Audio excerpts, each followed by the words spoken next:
monthly coffee club, theme dinner parties, lots of fun. Visit us and call Daniel or Bo at Town Village Audubon Park at 901-374-7342. There's no place like home. Town Village Audubon Park.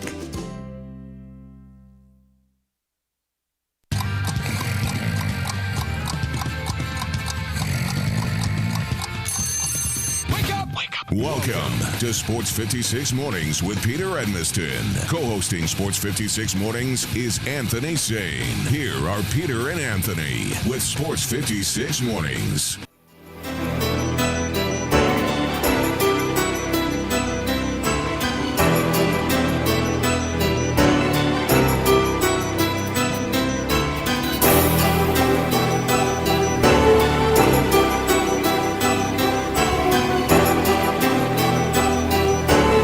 What's up, everybody? Welcome in.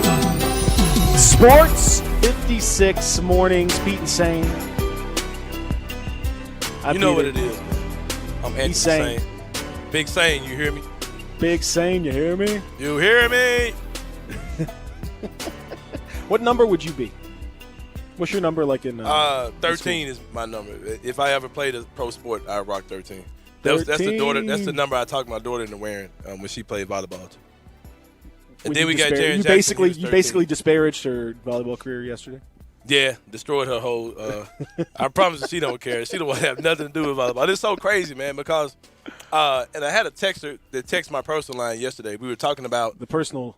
The personal text line. You know, we were talking about college sports and also playing high school sports yesterday. That's Correct. something we brought up as a major point. Some of our texters were disagreeing with the points we were making, and I asked the question: why are if we have concerns about college athletes who are benefiting off of the schools, why are high schools having sports? Like, what's the benefit? What's the benefit to the schools, or do the players want to play or whatever? And I had a parent who's a parent of a high school football player, and he said the common feeling is that the kids want to play, and that like a lot of the parents are supporting because they know the benefits of kids playing sports as far as academically. And just with their emotions and a lot of things that sports benefit. And as a parent of an athlete as well, I can say that is true because Sabrina playing volleyball definitely helped her a lot of ways. Confidence. Her grades were pretty bad before she started playing sports, and once she started playing sports, they really jumped up and it made her more organized and helped her with confidence and things like that. But yeah. Anyway, my number would be number 13 because I would tell her that 13. Then when people see 13, they got bad luck coming today. So, yeah, that's why. I like that. I like that. They got bad luck coming. Yeah, they're going to have a bad day when they see 13 on the other side. So yeah. That's right. It's unlucky for you. Unlucky for you. Not for me. Not for me. Yeah, there it is. Well, it's been unlucky for the Grizzlies pretty much. Yeah. From the very beginning of this whole thing, number 13 is out. And that's a problem. Yeah. And some of the other numbers are out too, and their numbers are 0-4, and that's not good either in the bubble.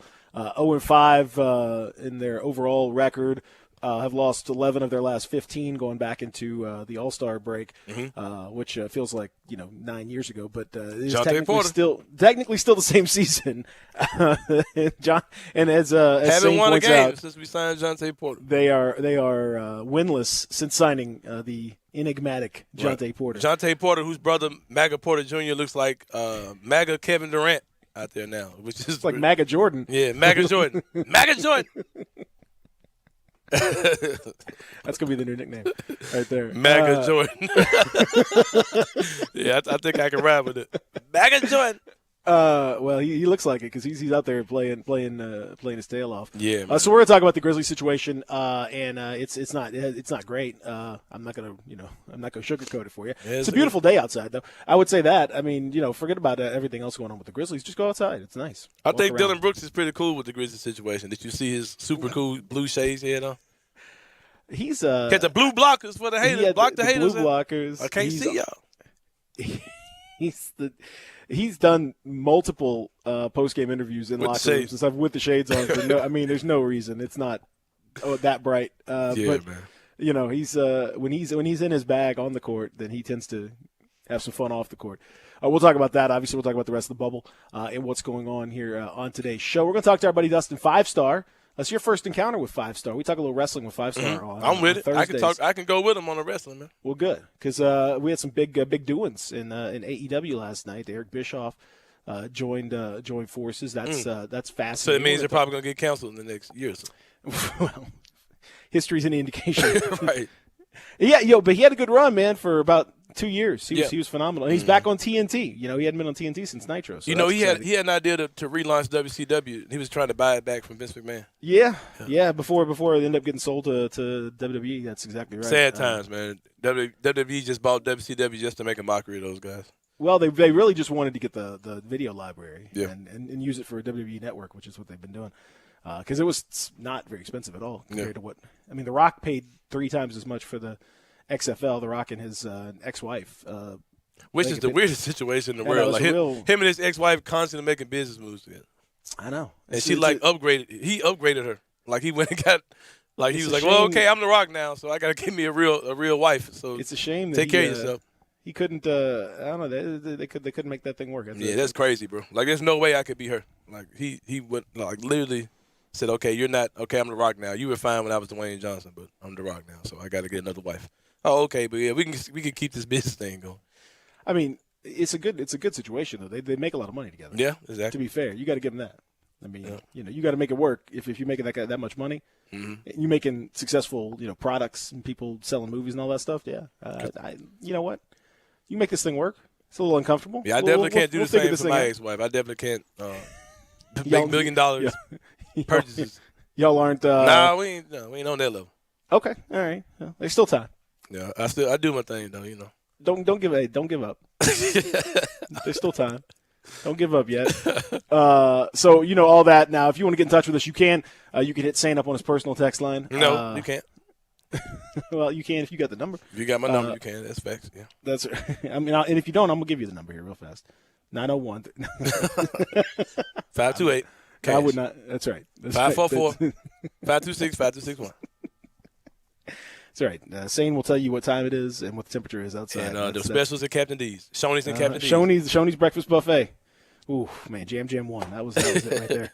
If you know, you know. If you've been here long enough, then you understand as a kid. Sometimes you had to dial Jam 1 to figure out what time it was. We didn't have cell phones and watches and all this business to figure out what time it was. Imagine a time where you would have to call a phone number just to find out what time it was, just so you could accurately set your clock.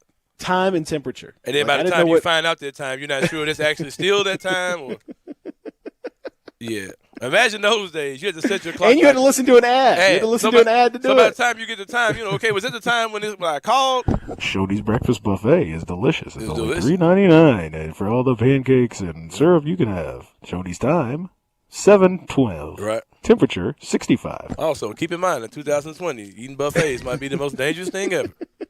I wish 526-5261 was a fortune teller. Could have told us what was coming. I wish somebody had told us about this. Well, it's too late. It's over now. So if you want to get in touch with us, you can. 67129. That is our text line. 67129. If you've not joined the text team yet, you can do that by texting in 56 join to 67129. Do it one time. One time. Thank you, Zach. A little slow on that, but that's all right. One time, and you're good to go. You're good to go.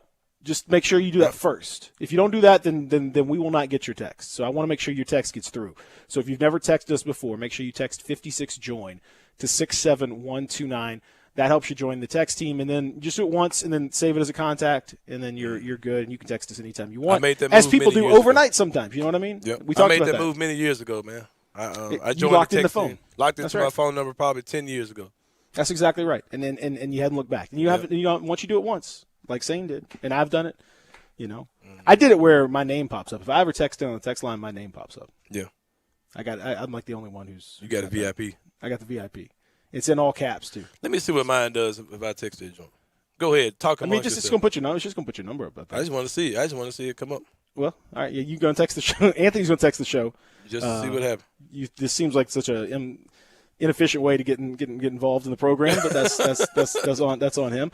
You could also dial up if you want, man. 360-8255 right. If you want to dial up and talk. Or you can use snail mail or knee-mail like we talked about yesterday. Knee-mail. If you want to talk to God, then use an email. That's between you and God. Unfortunately, That probably won't get on the show unless God chooses to share that with us, and I think that would be violation of Right. privacy, so I don't expect that to happen.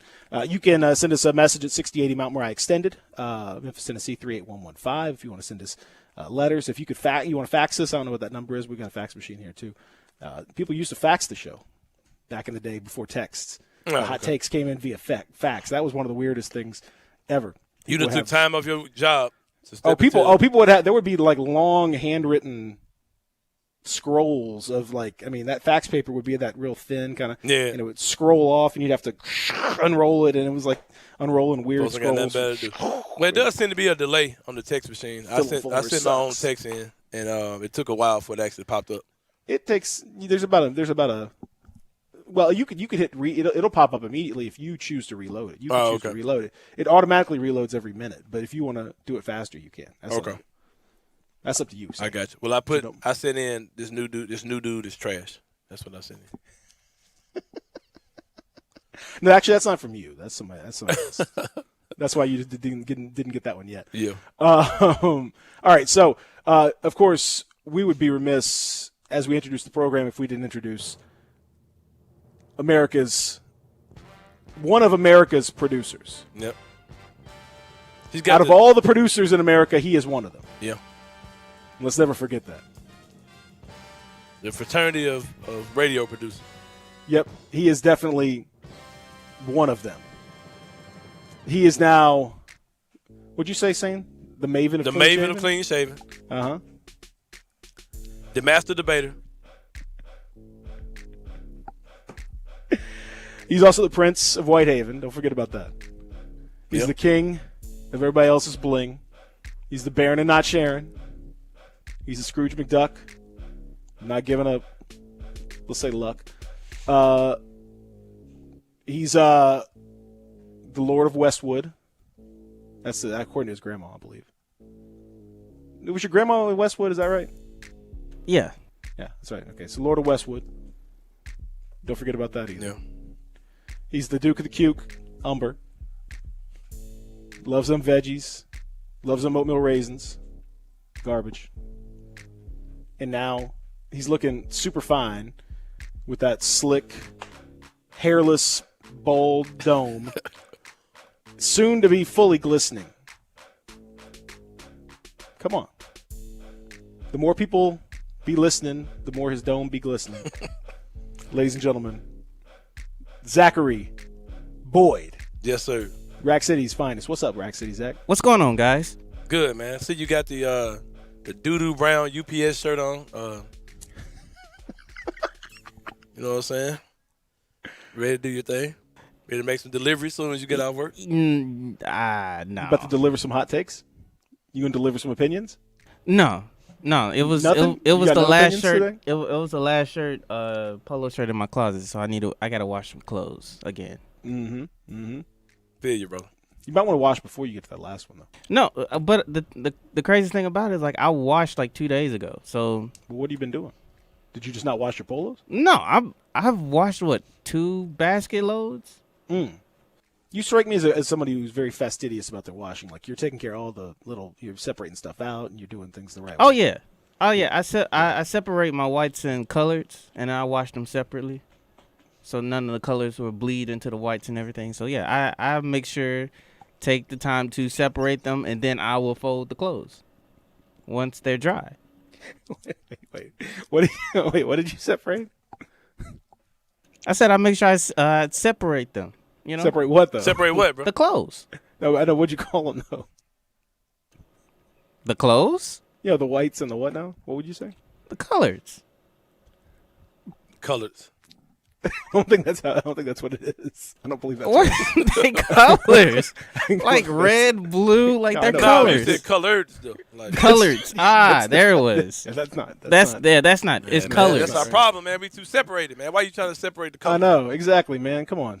Why can't we all just go in the laundry machine together?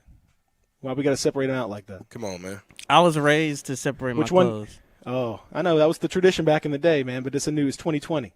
Yeah. Which one goes in there first? The colors, obviously. You wash your color clothes first? Yeah, because I use them more than I would with the white. All right. What do you do with towels? You watch those with the whites or the colors? No, with the colors. Yeah, you nasty, bro. Texter. What? Texters, by the way, want to add the no sweets in his game and no K in his name. The toast of the coast, the Count of Monte Fisco, the women's pet, the men's regret, Big Bad Zach, says another texter. Thank you. Texter says, what does Josh Jackson and Zach Boyd have in common? Neither one is in the game. Neither one gets any play. That's exactly right.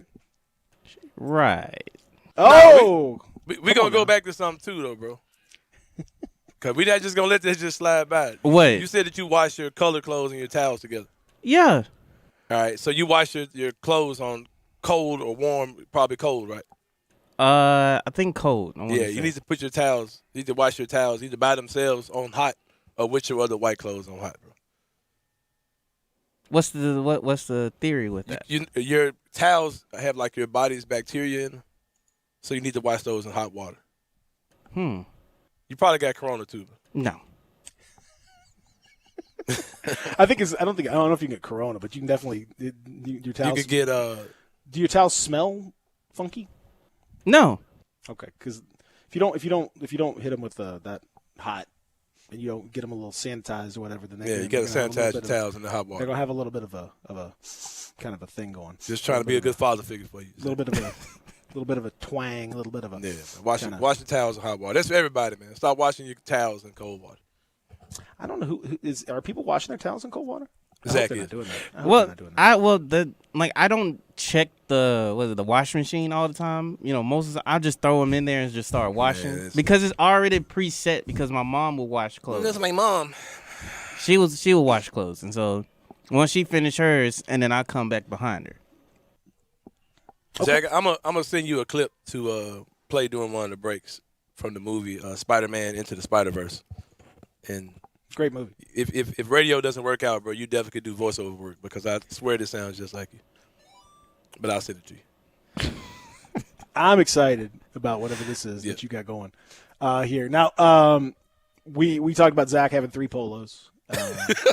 And 2 of them were provided by Sports 56. As the texter points out, we got other Sports 56 polos you can get. You know that.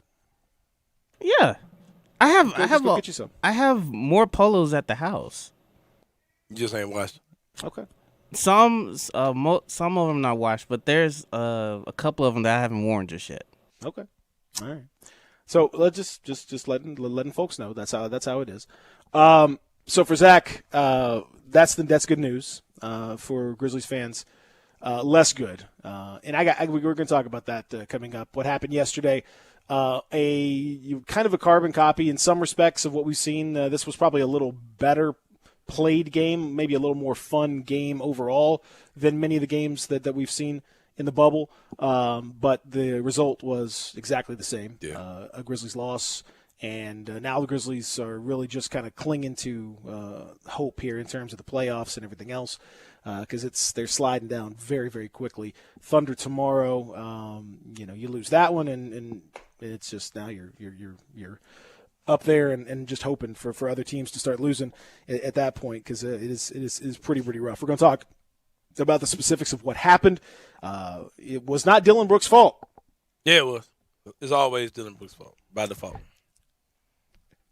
If all else fails, just blame Dylan, who had 20 points in the first half. That is true. It's always, you can always find some reason to blame Dylan Brooks, because there's always some play, 1 or 2 plays, and even in his very best game, there's always 1 or 2 plays. That's my theory on Dylan Brooks.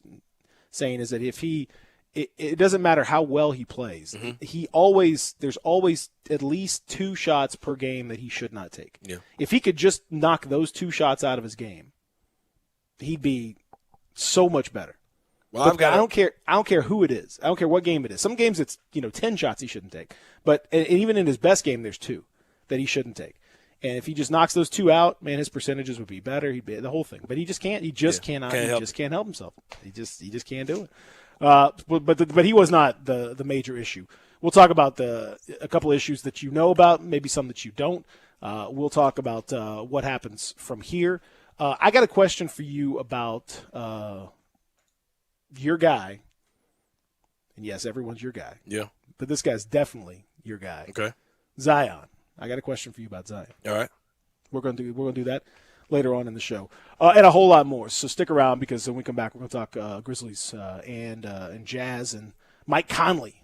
Mike Conley playing one of his best games in a Jazz against us. jersey. Looking vintage Conley too, man. He did. He looked real good. Had me out there going game. beep beep every time he scored. I was going throwback. Throwback to the old pyramid days or whatever. No, he wasn't in the pyramid, was it? No. Yeah, throwback to the old. Yeah. The old, and it was really hard for Pete and Brevin not to be nice to it.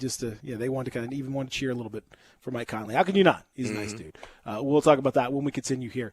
Pete and Sane, Sports 86 Mornings on a beautiful Thursday morning in the Family Leisure Studios. Real Sports Talk, Sports 56, 96.1, 87.7. We are Sports 56 WHBQ. Listen to us daily on AM 560, 96.1 FM, or 87.7 FM. As you get back to business, small things can make a big difference. Like marking safe distances with floor tape and posting reminders to wash hands. As always, Grainger is here to help, offering supplies and solutions for every industry.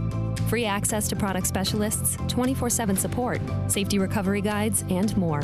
It's part of our commitment to help you adapt and recover in these challenging times. Call, click Grainger.com, or just stop by. Grainger, for the ones who get it done. If you're going on vacation, making a college campus visit, or if business takes you out of town, there's just no better place to board your dog than Barks and Recreation, 965 Reddock Cove between Bud Davis Cadillac and the Blue Plate Cafe in East Memphis. Boarding, daycare, grooming, we have the best of everything at Barks. Indoor-outdoor kennels so your family member can go in and out as they please. Indoor and outdoor play areas. 4 walks a day. Group play and individual attention from the best staff in the Mid-South, which includes an overnight staff to ensure the safety and comfort of your pet 24 hours a day. All reasons to choose Barks and Recreation above all other boarding and daycare facilities. BarksDaycare.com or 509-0909. Check us out and make your reservations now at BarksDaycare.com. If your dog could speak, he'd say Barks. I'm here with outstanding team from Lexus of Memphis at 2600 Ridgeway. They're online at lexusofmemphis.com. Gary, tell everyone how they can experience the Lexus of Memphis satisfaction. Come in and be a part of our family at Lexus of Memphis. Experience the customer service that we provide to each guest like a member of our own family. If you're on the side of the road and you need us, we're there. If you need help with anything with your car, technology, Bluetooth, the app suite, we have a dedicated team to help you with this in your journey with your Lexus. That's how they do it at Lexus of Memphis. Hi, I'm Troy Fiveash, owner of Fiveash Roofing. Can anyone explain to me why anyone would care how I measure your roof? We have all heard about measuring your roof from outer space. Well, to be honest, there are aerial pictures that are taken every 4 years that can be used to measure a building, but it's not from outer space. Besides, no one, and I mean no one, can tell you what's wrong with your roof or even if you need one by using pictures that might be 4 years old. If you would rather do business with a family-owned and operated business with a lifelong tie to Memphis that refuses to mislead or use gimmicks, please give me a call. Best products, best warranties, and the best customer service we know how to provide. Fiveash Roofing, proud partner of the Memphis Tigers and the official roofer of the Memphis Tigers home team. Fiveash Roofing, fair, honest, and ethical.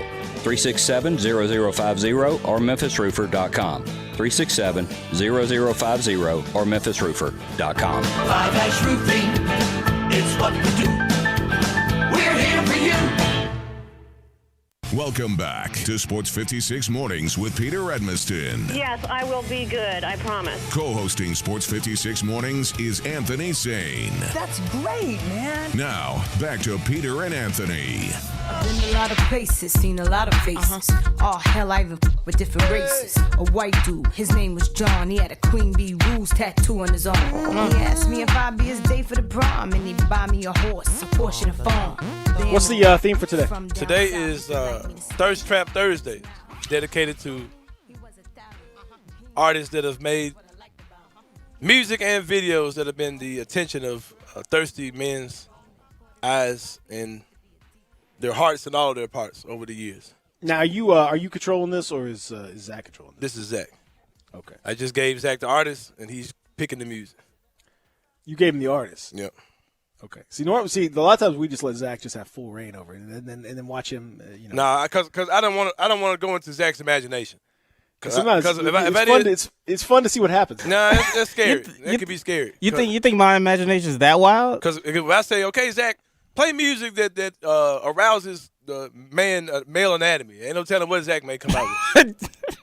So I didn't give him, just like Dylan Brooks, you can't give Zach too much to work with. So No. I disagree. That's one of our favorite things to do on the show, is to give him things to work. Reign, Just see what happens. Yeah. It's fun because the stakes are a little bit lower. I'll tell you what, Zach, destroy my list. You just do you, man. Let's see what gets you going in the morning. Yeah. I think you got at least give Zach an hour or a few rejoins. Because me personally, when I think thirst trap, I said Nicki Minaj, Lil' Kim. Who else did I sing you, bro? Was it Megan? Megan Thee Stallion and Cardi. And Cardi B. That was the ones I had, the 4. So it's on you, Zach. Hey, whatever gets you going in the morning, bro. Wait, for an hour? Just for the whole. Just for do the rest of the show, just do you. Destroy my list. Don't play anybody on my list. Eliminate those. I can't wait to see this. Come on now. They're the main ones. No. Come on. No, what are yours? We want to know what yours are. I don't have any. Oh, okay. Not any. No, thirst traps? No, I don't have any. Okay. Not off the top of my head. So you can't think of 4 female artists that you're attracted to? I mean, there's female artists that I'm attracted to, but they're not thirst traps. I get what you're saying. Or just music that you think, it's whatever, music that just gets you going, man. It doesn't have to, I'll even take it away from the artist. It doesn't have to be the artist involved. You just whatever music makes you thirsty. In that particular sense. Hey, speaking of thirsty, bro, let me give you something that a personal text line shot me. Okay. We were talking about The Rock, right? Mm-hmm. I didn't know this, but it said The Rock's ex-wife. Hold on. Bad radio. Dead air. Hold on. It says that Danny Garcia, who is The Rock's ex-wife, right? Her new husband is The Rock's personal trainer. Dun, dun, dun. I don't like to see. That's weird as hell, man. I don't like any of that. I don't like any of that at all. There are billions of people in the world, and y'all just date and interact with these weird trainers. No, but you know why? Because they can't be anywhere else. They are so famous and so well known, at least in terms of The Rock, that he can't just go out and be in public. Like The Rock is so obviously huge, and some stars are like big stars, but they're not huge people, so they can kind of hide and what you can't. I don't care what kind of disguise The Rock wears. This dude is 6'5", 270. Ambling around. He can't just put on a hat and shades and just walk around, not that anyone can walk around these days, but, if you walk around, maybe you can wear the whole mask. Maybe you can wear like a full, wrestling mask. Maybe that might do it. But otherwise you can't do it. So how can you trust, The Rock can't go on Tinder or The Rock can't go on these apps and whatever. You talk about thirst traps, man. Everyone's trying to get some of that. You date The Rock, to get a little piece of that action. Cool. So, you can't. He can't trust that he's going to be with somebody that's, just with him for his sterling personality. What would The Rock's Tinder profile would be? Like, what would be just say The Rock, and it would just, and that would be it, and he'd get 3 billion people. All that would be all. Yeah, no one would. What is he? I don't even know. Do you swipe left if you like it, or swipe right if you like it? Swipe right. Everyone would swipe right. No one's swiping left on The Rock. Not no one. Zach, you know what we're talking about? Yeah, it's Tinder. Oh, okay. You got a Tinder profile? No. Christian mingle? No. Farmers only? No. Black people meet? No. The disciples dating? No. White people meet? What? No. Holy Ghost whores? No. GP, are you with me? Hell yeah. Kirk Franklin? Save situations? Franklin Spankers? Situation. Evangelistic entanglements? No. No, not at all. All right, so we've been silly long enough to try to distract from the true situation. Let's get into this sports talk. Where's the sports talk? Well, I mean, it's just how it is. What it is. Saying the people demand explanations. They demand justice. They demand Justice Winslow. Where's Justice Winslow? That's right. No justice, no peace. No peace. And that's exactly what the Grizzlies have dealt with in the bubble. 124-115. Jazz beat the Grizzlies. It looks good for a while. Yeah. You got to say that. Grizzlies had second quarter, they're up double digits. They got double-digit lead. I mean, what in the world? You caught a Jazz team that had just lost 2 games. chemistry issues. They're down Bogdanovich. You know, they got their own thing they're trying to climb out of. You had them down early, and, you know. I mean, you got Emmanuel Mudiay playing, 4 of the worst minutes in recorded NBA history. That definitely helped. You got, Niang jacking threes. You got Tony Bradley throwing the ball to, anyone in particular. Jazz just constantly turning the ball over. The Grizzlies looked really, really good. And then at the end of that first half, the Jazz, that last 5 minutes, they were like, you know what, let's just play some basketball here. And as soon as they realized that they actually remembered how to play basketball, it was trouble for the Grizzlies as they just went on. They evaporated the Grizzlies' lead in like a minute and a half. It was right. over. And that was pretty much it. Although the Grizzlies, came back and had some decent run in the third quarter. And this was not a bad game for the Grizzlies. I mean, they shot 47% from the field, 38% from three. Didn't turn the ball over a ton until the end of the game. Rebounded okay. They're just not good enough to win these games. I mean, not right now. Not in the situation they're in where you're down. Gray Allen is out there just killing it right now. Gray Allen, that's what we call him now. That's what I'm calling him, Gray Allen. And that dude's haircut is faded, immaculate though, bro. I ain't gonna lie. I mean, you theorize that he's gone to the barbershop, and you think that Memphis should import that barber. Yeah, man. Black barbers are magicians and tacticians, man. Well, he's got magic and tactical brilliance in his hair, And because everything's looking pretty good at this moment. Yeah, somebody's got to get that guy in Memphis, man. Because Grayson was chopped up, looking good, shooting good, man. That's what's going on. That's what I've always said, man. Is when you look good, you shoot good. You shoot good, yeah. And Grayson Allen, 11 of his last 14 from three, which is pretty good. I'm not counting that last shot that he missed because he just threw up some junk at the end of the game. He's listed as 6 of 8 from three, but he was really 6 of 7. That last one was just a heave that shouldn't count. Right. So you and your people being goofy though. You can't blame him, man. You heard me, Peter? Who's being goofy? You and your people being goofy. Y'all starting already, man. Who's my people? People that follow the wisdom of one of the smartest men in Memphis sports media, Peter Edmondson. What are we doing here?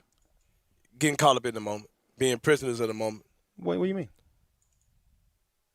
Graysons needs to be our starting shooting guard. Where did you see me? Man, it's all over the place. Put that. But I'm saying, where'd you see me doing that? It may be all over the place. I know you're saying it's a temporary fix, just right now in the moment starting. Right, exactly. There are people who are saying, looks like we found our start. No. Yeah. No. No. Let's not do all that. No, because again, if you look, so here's the thing. Grizzlies do need shooting desperately. And he can shoot, and he's in a very hot moment right now where he's shooting the ball tremendously. Well. And he shot, and not only did he shoot well, but he shot quickly. Like there's one three he hit the thing barely touched his hands, and he had that thing released. Gone. I mean, Grizzlies need that. So he definitely needs to be part of the rotation, and thankfully, for the Grizzlies, he's under contract for the next 2 years anyway, so you don't have to really worry about it. But if you think that you're going to be a really big-time team with Grayson Allen, as your starting shooting guard, hitting 5 or 6 threes a game, that's probably not going to happen next year. So don't count on that too much. But in terms of having him as an option to potentially, I mean, maybe if things go well, maybe be a starter. But I think he'd have to improve on defensively quite a bit for that. But as an option, as a guy to come off the bench, absolutely. Yeah. You need it. So he's I think he's developed himself into a very solid piece of the rotation, and that's a huge benefit for the Grizzlies. Now, on top of all that, though, so you see him doing that. That's great. But then you still had some major issues with DeAnthony Melton, who still is just I don't know, man. I don't know what you do. They had to limit his minutes. Yeah. And his lack of performance is problematic because he's a guy that you need something else from him. You need him to be more productive on both ends of the floor than he was able to be. You need him to do that. And to the point where, you know what? We got some John Conchar minutes because they just need that spot. They need somebody in that spot. We're going to talk about that too. The conductor, I call him. Don't do that no more, please. He's the conductor, you understand? No, I don't understand that at all. And he outplayed the conductor in his minutes. The conductor with a K. Okay. Mm-hmm. Because Mike Conley was the conductor. Yeah, we're gonna talk about that too. But Conchar is the conductor. You see, with the K. Yeah. You got to put the K. We're gonna talk about that too because I pride myself on being the voice of the people, and the voice of the voiceless, and the voiceless have spoken, and there are things that they want me to speak about, and I'm gonna speak about those things today. I'm not sure if I'm gonna do it in this segment or in 8 o'clock hour or what, but I will speak on those things. The people will be heard today because I noticed that people text me, they DM me. They at me on Twitter, and the reason why is because they want me to speak for the voiceless people in this media market, and I'll do that soon because this John Conchar thing struck a nerve with me last night. And yesterday. What are you going to? No, I'll save it. We'll talk. We'll talk about that after 8 o'clock. Okay. Because I've got to prepare myself, man. I'm okay. Well, you just said you hang on. You hang on that. Yeah. Because I can't wait to hear whatever it is that you're about to drop on us with that. Overall, Brandon Clark starting didn't really have much of an impact. I don't think that was the move. And it hasn't all season. Like it's such an odd situation, man, because we know Brandon is a great player. We know he's good. 6-man candidate of the year. Probably going to be all rookie first team, probably. Definitely second team. But every game he started, he's underwhelmed. He hasn't particularly had a bad game, but he just kind of blends in. He doesn't really fit into what's you don't really see him doing anything spectacular in his starts. Yesterday, I think he had 6 points. And didn't have any points 5 for a rebounds. long time. Didn't score for a while. Yeah, he was 0-1 only took 1 3-point shot, missed it. Yeah, he's a great player. 27 minutes, but for some reason in his starts, he just hasn't really shown you anything. I don't know if I don't know. Some guys they play well with the guys that they're used to playing with. You know what I mean? So. It could be some of that. It could be defensively he might be a little overwhelmed. I don't know. But Brandon hasn't had a good game starting at power forward yet this season. Yeah, I thought I think it's difficult for him playing alongside Valanciunas. I don't think that's the best partner. I think he's better playing along Jaren. I think it's better when they are more up tempo. And this was not really a high tempo game for the Grizzlies for the most part. Brandon Clark's not a. I mean, he can do some things in the half court, but I mean, he's so much better when the team they're moving up and down. Right. He's as a straight replacement for Jaren. Jaren is a power guard in this setup, and Clark's not going to do the things that Jaren can do. And so when you put Clark out there, Clark can make threes, but he's not a volume 3-point shooter. So that lineup out there has no shooting. I mean, Dillon Brooks is going to take some shots, but again, you can't count on Dillon Brooks to be a guy that can effectively space the floor. Even when he was red hot in this game, he was 1 of 5 from 3. He was more dribble, 2 dribbles, get to your spot at the free throw line, pull up, that kind of thing, drive to the basket, hit some hard shots. The Grizzlies were at their best when they were driving to the rim relentlessly.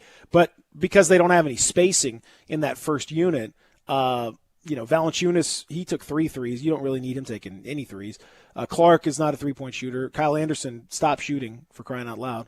I don't know where he must have had some kind of discussion with somebody about him, being a 3-point shooter because he's taken a lot of them and none of them are going in. Mm-hmm. He took 2 and it felt like it was 100. And then Ja Morant was 2 of 3, but Ja, as we saw in the Pelicans game, is not a 3-point shooter either. Mm-hmm. So there's nobody on that starting group when you throw Brandon Clark in there that's going to be effective at spacing the floor. That makes things really hard. And when the Grizzlies were effective with that lineup, it was when they were just driving and driving and driving. But it really got at its best offensively when Grayson Allen was out there, or Anthony Tolliver. That's where Anthony Tolliver's minutes were actually helpful. In this game because he could space the floor. He could hit those threes. He's a catch-and-shoot 3-point shooter. That's what he is. And so they need that. So I'm fine with, in the short term, starting Grayson Allen. I think that's probably the move to make, honestly. Yeah. I would move Brooks to the 3. I'd put Anderson probably at the 4 and still bring Brandon Clark off the bench because I just think you need that shooting. That doesn't mean long-term. Please don't get it twisted. I'm not saying long-term. I'm saying in the short term, I think that's the best move to get something out of that starting lineup. Because he was Manu Ginobili, according to a guy on Facebook. Yeah. So, if you squinted, because that guy's on your bench. If you squinted, if you squinted right there, you just kind of. Yeah, I think if Manu Ginobili is on your bench, you probably need to upgrade him to starting shooting guard. I know he was a great 6-man, one of the historical 6-man actually, but I think if you got Manu Ginobili on your team, he probably needs on this particular team. He probably needs to start. So that's such a strange comparison. I mean, they don't even remotely play similar. Both white. Yeah, both I guess white. that's something. One has Larry Bird. One has a pretty cool haircut, and one has a bald spot. So. Yeah, but back in the day, Monty's hair was pretty nice. Oh yeah, really. You know what it was, bro? I forgot about He had nice hair. He had long hair almost. Long hair, man. He had it going. So that's part of it. You're right. That's another comparison there. Nice hair helps you play real well. I can't wait to talk about this stuff, and then but we got to talk about there's two other issues that are problematic that we're going to get into after the break. That I think folks I don't know, one of them folks may not be talking about, and one of them folks may not want to talk about. So we'll do that when we come back, and then Sane at the 8 o'clock hour is going to speak for the people on an issue that is close to his heart. On this. We'll do that in the Family Leisure Studios as we continue here on Sports 56 Mornings. Pete and Sane with you, Real Sports Talk, Sports 56, 96.1, 87.7. Greg Gaston and Eli Savoy get you through the midday with Sports 56 Middays. Delivered by FedEx. Weekdays from 10 till 1 on Sports 56, 96.1, and 87.7. Looking for a great place to deposit your money? Try First Bank. Competitive CD rates, a money market that moves with Wall Street prime and interest-bearing checking account options. Not to mention their friendly bankers who make decisions locally. To find out more, stop by one of First Bank's 3 local branches. 6482 Poplar Avenue, just east of International Paper. 8398 Highway 64 across from Wolf Chase. And 6280 Highway 64 in Oakland. Or visit firstbankonline.com. Member FDIC. I want to do some bragging rights. Hey, I was just the other day overhearing a conversation with Big Mike, the manager of DeSoto Auto Sales. They've got people buying cars all over the country. North Carolina, South Carolina, Georgia, Alabama, Arkansas, Texas. People from all over the country buy cars at DeSoto Auto Sales in Olive Branch, Mississippi. Why? DeSoto Auto Sales has the most stringent car inspection in America. They get it right the first time. Quality and low mileage. Factory warranty on most vehicles. My favorite part is the people who work there. Big Mike, all the employees are professional, friendly, and go that extra mile. Expect as you walk in the door, you're treated like family. DeSoto Auto Sales understands your time matters. We can help you find your dream car and get all the paperwork finished in less than an hour. Come see us at DeSoto Auto Sales and be part of our family. Have a great buying experience every time. 662-890-7184.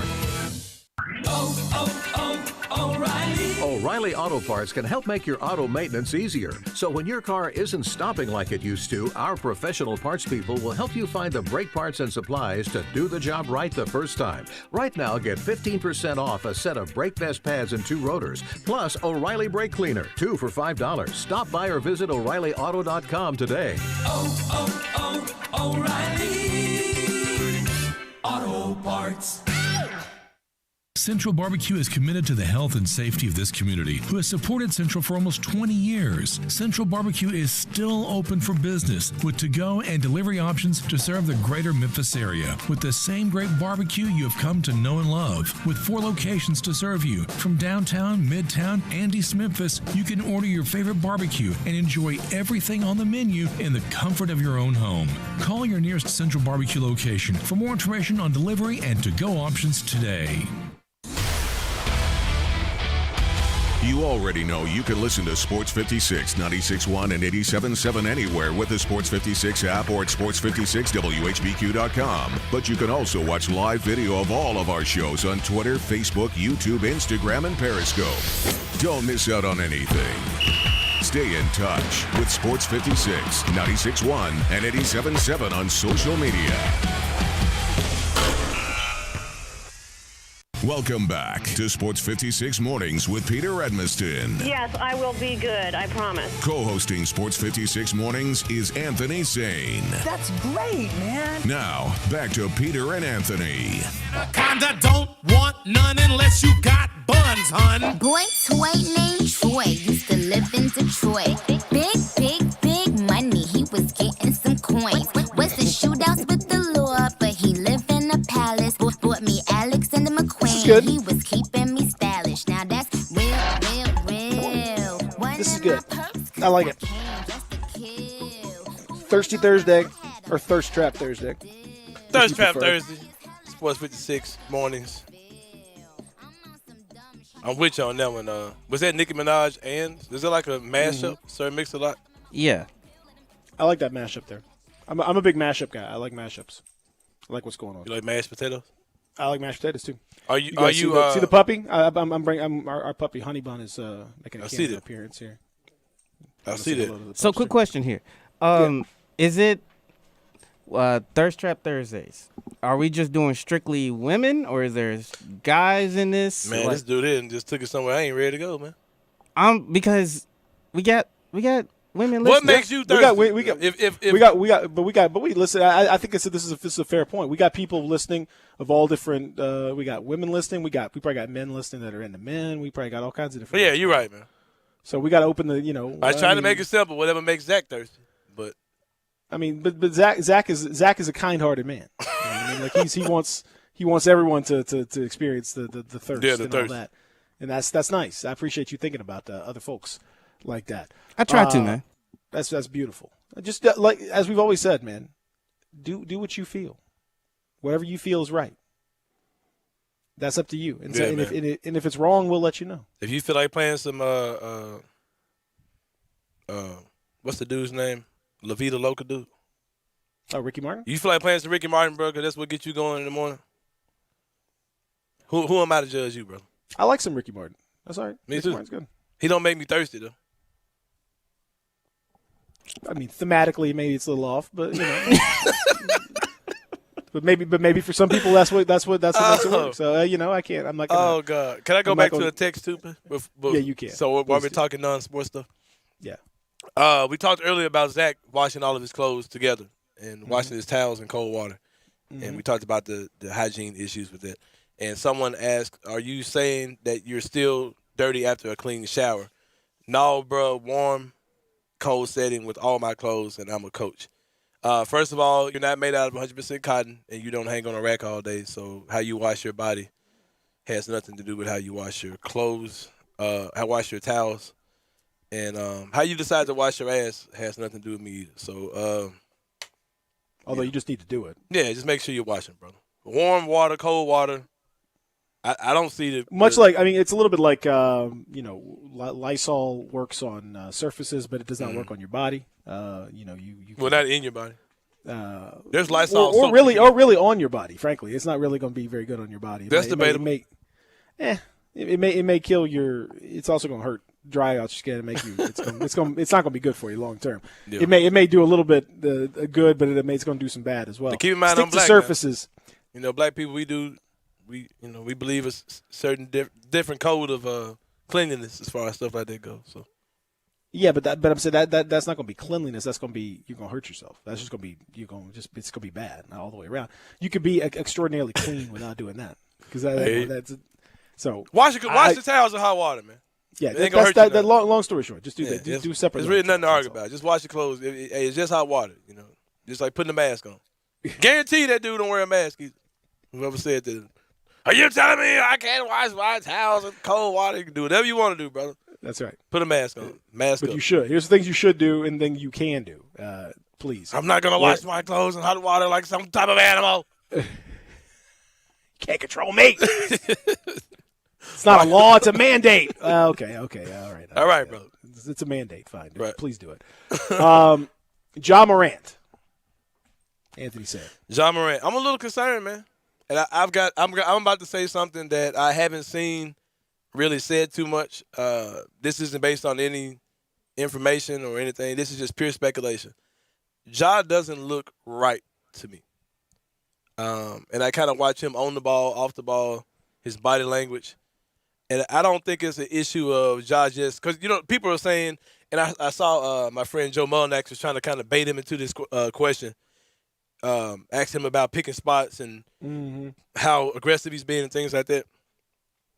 It doesn't really look like it's an issue of Ja wanting to do more or wanting to, they need some Ja right here. I don't really think it's at that point because I've seen Ja progress as far as it goes. And Ja understands how big this stage is. And I think if anybody has a chip on their shoulder as far as we need to win these games, I think that it would be Ja Morant. But Ja just doesn't look right. And when I say he doesn't look right, I'm not. This isn't breaking news. I'm not putting any. I'm not. This isn't based on anything, any intelligence. But definitely not coming from me. It's not any intelligence involved. But he looks like he might not be 100% healthy. And I don't know if it's. I don't think it's his knee or anything like that. But it looks like there's certain things that he wants to do that he's not physically able to do. If something comes out later on saying something about an injury, I wouldn't be surprised because that's kind of how the Grizzlies operate. And I'm sure that, Ja being a competitor, if he is hurt, that, he's not going – if he can go, he's going to go. But it seems like it might be something that's limiting his ability on the court, so to speak. Because he just doesn't look like Ja. He's not doing Ja stuff. You know what I mean? Yeah, I mean, I think there's that could be. I wouldn't surprise me because so many a lot of players, in this bubble – you've been, they were out of action for 4 months, and then all of a sudden now you got to crank it back up. And I know you got a training camp and all this stuff, but it still is not. It's not ideal for the body to be in that position and right. to be asked to do the things that those guys are asked to do. So that certainly is part of it. I think also Ja is just getting a lot of attention from teams, and it's really causing him some problems. Like he is, there's nobody in that starting lineup, for example, that can. Keep from teams double teaming, triple teaming. Sometimes when Ja drives to the basket, there just isn't very much room, and so he's either got to drive all the way through and get himself hurt or jump and just try to draw a foul or whatever, or he has to back it all the way back out and then try to reset and start over. And we've seen a lot of that. I think Ja has just not really wanted to probe the mid-range. He's not really wanted to pull up from mid-range too much. We've seen him with that floater a little bit. But it's become a problem for him, and he has not played well as a result. And I don't think it's entirely his fault. I think some of it is the personnel that he's right. played with. But he's not played well, and he didn't play well, especially towards the end of the game. That's where I do agree with you, saying there was – at the end of the game, Ja Morant has been, in his short career – a consistently great clutch performer. Like, you can count on Ja down the stretch. He cranks it up. Fourth quarter Ja is a thing. It looked like he wanted to crank it up and he just couldn't. I don't think he's right, man. It just wasn't there. I don't know. Yeah. Like I said, I don't know if it's just him being tired because he's playing so many minutes in a short period of time, and he's coming back and he's got that 12 pounds of extra muscle that's weighing him down. Right. I don't know. I don't know what, because it's like 39, 37, 30. He's playing a lot of minutes. It's definitely his highest minutes load by far. So that may have something to do with it too. It may just be simple fatigue. But I agree with you that he hasn't looked right, and I'll take it even a step further. It won't shock me if the Grizzlies, if they don't win either of these next two games, if they don't shut him down. Yeah, if it is an injury. Even if it's not an injury, even if it's just we're just concerned that it might become an injury, right. that we're using him too much, or that right. it wouldn't shock me if that maybe that last game, maybe the last couple games, if things just look like they're not going. If the Grizzlies are 0-6 in the bubble and they're clawing and scratching and trying to get to that 9th spot and they've lost I don't know. If they win this game, against the Thunder tomorrow, then maybe things change. But as it stands right now, you got to think long term, man. And the last thing you need is another injury. You wouldn't want Ja and Jaren both to come out of this bubble hurt. Right. That's the last thing you need going into the next season. Right. Again, not saying he's hurt, but he just doesn't look right to me. And I wouldn't be surprised if something came out saying that he had something minor maybe. That was, I wouldn't be surprised either. I mean, he doesn't. It's hard to tell, and it could be just fatigue, but it's not. You can't. The Grizzlies. It's going to be hard for them to win if Ja's playing really well. It's impossible for them to win if he's not, and he's not right now. But maybe John Conchar is the answer. In any position, just put him out. That's right. Maybe so. Yeah, we're gonna talk about it. In this next, we'll talk about that next hour number 2. And real quick, also, just a shout out. Gorgie Jing was horrible. Right. I mean, we see. Why I wanted to see Gorgie Jing. I wanted to see him get some minutes. Yeah. But I don't want to see that anymore. Yeah, we see why he's been my lands on that oak tree. Goodness. Ugh. Wear your mask, people, and wash your clothes in hot water. Whew. Wash your mask in hot water. Goodness. All right, we'll come back. Hour number 2 on the way. Sane's going to talk for the people when we return. Also coming at 9 o'clock, we got Dustin, 5-star. We're going to talk about star. I got to ask Sane a question, too. 5-star. About Zion. because there's an interesting theory that is emerging. Oh, I'm a theory guy. About Zion. Can we talk about how I'm a theory guy? Can we talk about that here? Not here, but we can talk about that when we return. We can do all that. Plus, find out what Zach thinks makes him thirsty. We'll find out what makes Zach thirsty. I don't know. What male vocalist gets it could be. I mean, we don't know. It could be male, female. It could be a choir. It could be anything. I mean, we don't know. Choir. I hope listening to gospel music doesn't turn the man off. Well, I don't know. I mean, you spend a lot of time in church. You got to do what you got to do. You acquire strange habits. Real Sports Dog, Sports 56, 96.1, 87.7.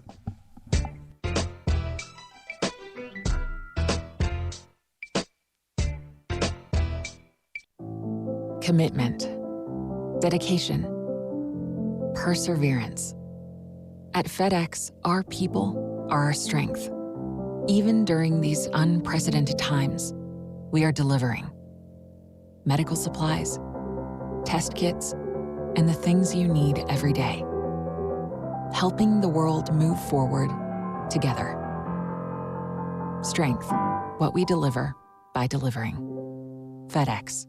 The folks at Homer Skelton Hyundai want to say thank you. Thank you, Memphis, for another spectacular year. They set records, but I can understand why. You think about the product. Where else do you get a 10-year, 100,000-mile limited powertrain warranty? That's what you get on every new car at Homer Skelton Hyundai. Oh, and thank you again for the 11th straight year, the #1 certified pre-owned car dealership in all of Memphis. It starts with that product, but then it goes to the shopper assurance. Where else do you go where you get transparent pricing, flexible test drive, take the car for a couple of days if you want, streamlined buying process? You're not going to be there all day, in and out. And then, and I have not seen this anywhere else, the 3-day worry-free exchange. You buy a new car, if you've got any buyer's remorse, you've got 3 days to change your mind. Just get on Lamar, take it into Mississippi, the first exit's Craft Road, turn left, and go see Chris True and all the gang at Homer Skelton Hyundai.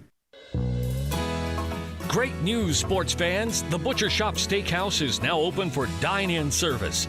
Make a reservation and enjoy a mouth-watering steak dinner. Or, if you prefer, take it curbside. In addition to their fantastic steaks, the Butcher Shop Steakhouse has a variety of entrees, including Canadian lobster tail, crab stuffed shrimp, hand-seared red snapper, and fresh ground steak burger with portobello mushroom sauce. Planning to cook out? The Butcher Shop Steakhouse offers a great selection of fresh Angus beef, hand-cut steaks and burgers, lamb chops, Atlantic salmon, and more. Make your reservation for dine-in or pre-order for curbside pickup.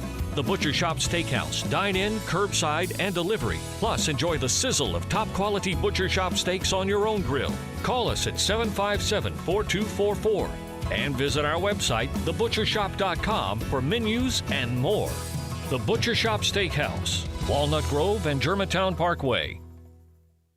It's July, and you know what that means, Memphis. It's time for our anniversary tent sale going on now at Sunrise. And just in time, too, because GM just announced employee pricing for everyone on almost all new Buicks and GMCs. Rebates as big as $7,000. Discounts up to $10,000. Over 500 used cars and trucks in stock with a great selection of late-model GM-certified vehicles. And we specialize in cars under $10,000. Bad credit, slow pay, bankruptcy, it's okay at Sunrise. No clowns, no gimmicks here, just big savings. Look for the huge tent on Highway 64 in Bartlett, across from the Wolf Chase Mall. Call, click, or come in. We make it fun to buy a car. Have you dreamed of owning a car that starts every time when you turn the key? A used car that looks good and doesn't break down when you go somewhere? Call 901-380-5800. Victory Auto Sales now. Do you want a car that doesn't come with a set of jumper cables in the front seat? Do you want a car that gets good gas mileage and really is reliable transportation? Call 901-380-5800. Victory Auto Sales now, or check out the website at victoryauto.org. Call or visit Victory Auto Sales at 4885 Elmore, just off Covington Pike now, for a car you can afford and financing that doesn't take your whole paycheck.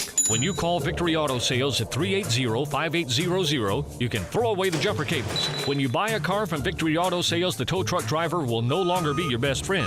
Call Victory Auto Sales now, 901-380-5800, for a car that really is reliable transportation. Call 901-380-5800 now. That's Victory Auto Sales. VictoryAuto.org. We are Sports 56 WHBQ Memphis, WIVG-FM Tunica Memphis, and WPG-FLP Memphis. Flynn Broadcasting Stations.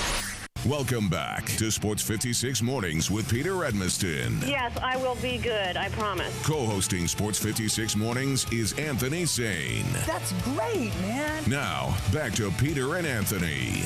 A little boy games till I cut it out. For the little change till I ice me out. I got for days and these. You're probably not hearing this in church. If I had to guess. I heard you a hater because your is a fan. Only for rich. I don't want your man trying to see this. See, I feel like, Anthony, I feel like you have inspired Zach. Zach's on his game. Oh, so you guys. There you go, Zach. Prove I don't me feel- wrong, man. Who was that anyway? Oh, that was Megan Thee Stallion? No, this is Cash Doll. Okay. Don't know who that is, but hey, it ain't Ricky Martin. So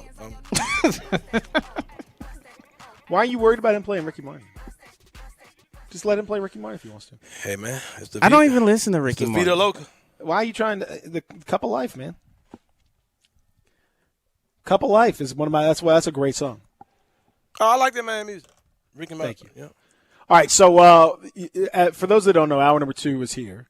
I'm Peter. He's Sane. You can text us 67129. The text line is blowing up. Lots of stuff happening. Mm-hmm. Texters pointing out 2 different texters say money makes Zach thirsty. Almost the exact same text, except different one people. spelled Zach with an H and one spelled Zach. You know with a what? I K. didn't notice there was two different phone numbers. Yep. Two They different came in. numbers. That's wild. They came in within a minute of within each other. Yep. That's incredible. 2 people had literally. I mean, I want to introduce those 2 people to each other. They need to be friends because they are the exact same one. Money does money make you thirsty? Are you going to do the $1 Million Man Ted DiBiase theme? Something like that? Does that get you going? That laugh was iconic. Money. Everyone's got a price.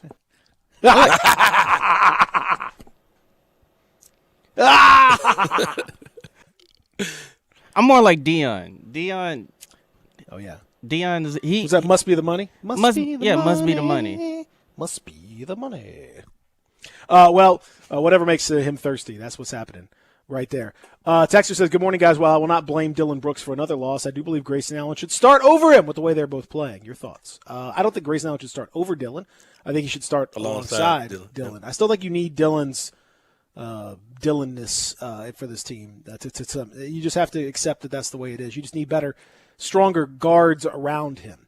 You know, when you go to the bowling alley, sometimes you need to put those little rails up so that the kids can bowl without throwing it in the gutter. Right. And Dylan needs some rails. And right now, this team does not have strong enough rails. So he's going to throw that ball in the gutter eventually, and that's what happened. Yeah, man. It just kind of points to the loss of Justice Winslow. We talked about this so much. The idea of Justice Winslow, because we don't know what he would have been with this team either. But the fact that we don't see him in that backcourt. When I say backcourt, I mean, your point guard, shooting guard, small forward. I don't particularly mean that he'll be your shooting guard. But the fact that you don't see him in that backcourt is just, a lot of things we're talking about. I just feel like that he probably could have been the remedy to those. If like I said, if only he just limited, if he provided those bumpers for Dylan Brooks, where he wasn't able to do as much. Because whenever DeAnthony Melton was playing well on the court with Dylan, you saw a different version of Dylan. You know what I mean? So imagine a guy like Justice, who's 6'6", 6'7", can handle the ball well, get to the basket, those type of things. Imagine him being the other guy that's kind of calming Dylan down, so to speak. So, but yeah. Well, certain guys need other guys alongside of them to be their rails, so to speak. You just need to have certain players they play better together. I mean, all that stuff. That's just been the way it is for years. That's true of some superstars, and that's true of just role players and all that. So.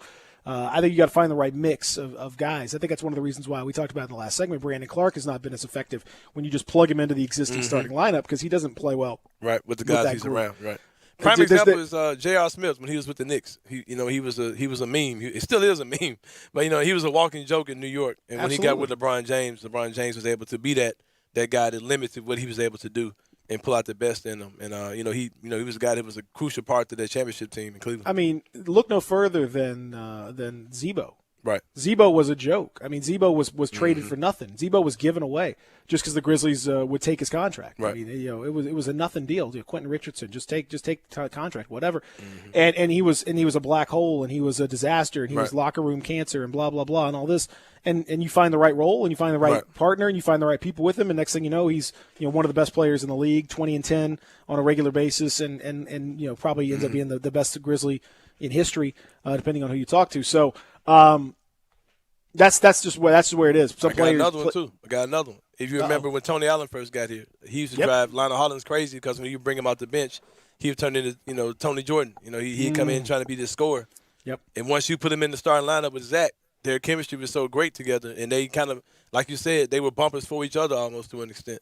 Mm-hmm. And it's just those things matter, man. And I think that if we get the right players around each other, that's when you really get your success, whether it be a Justice Winslow type player for Dylan or, like you said, Brandon Clark, playing with the reserves more so than the starters, or playing alongside Jaren, brings out the most in Brandon.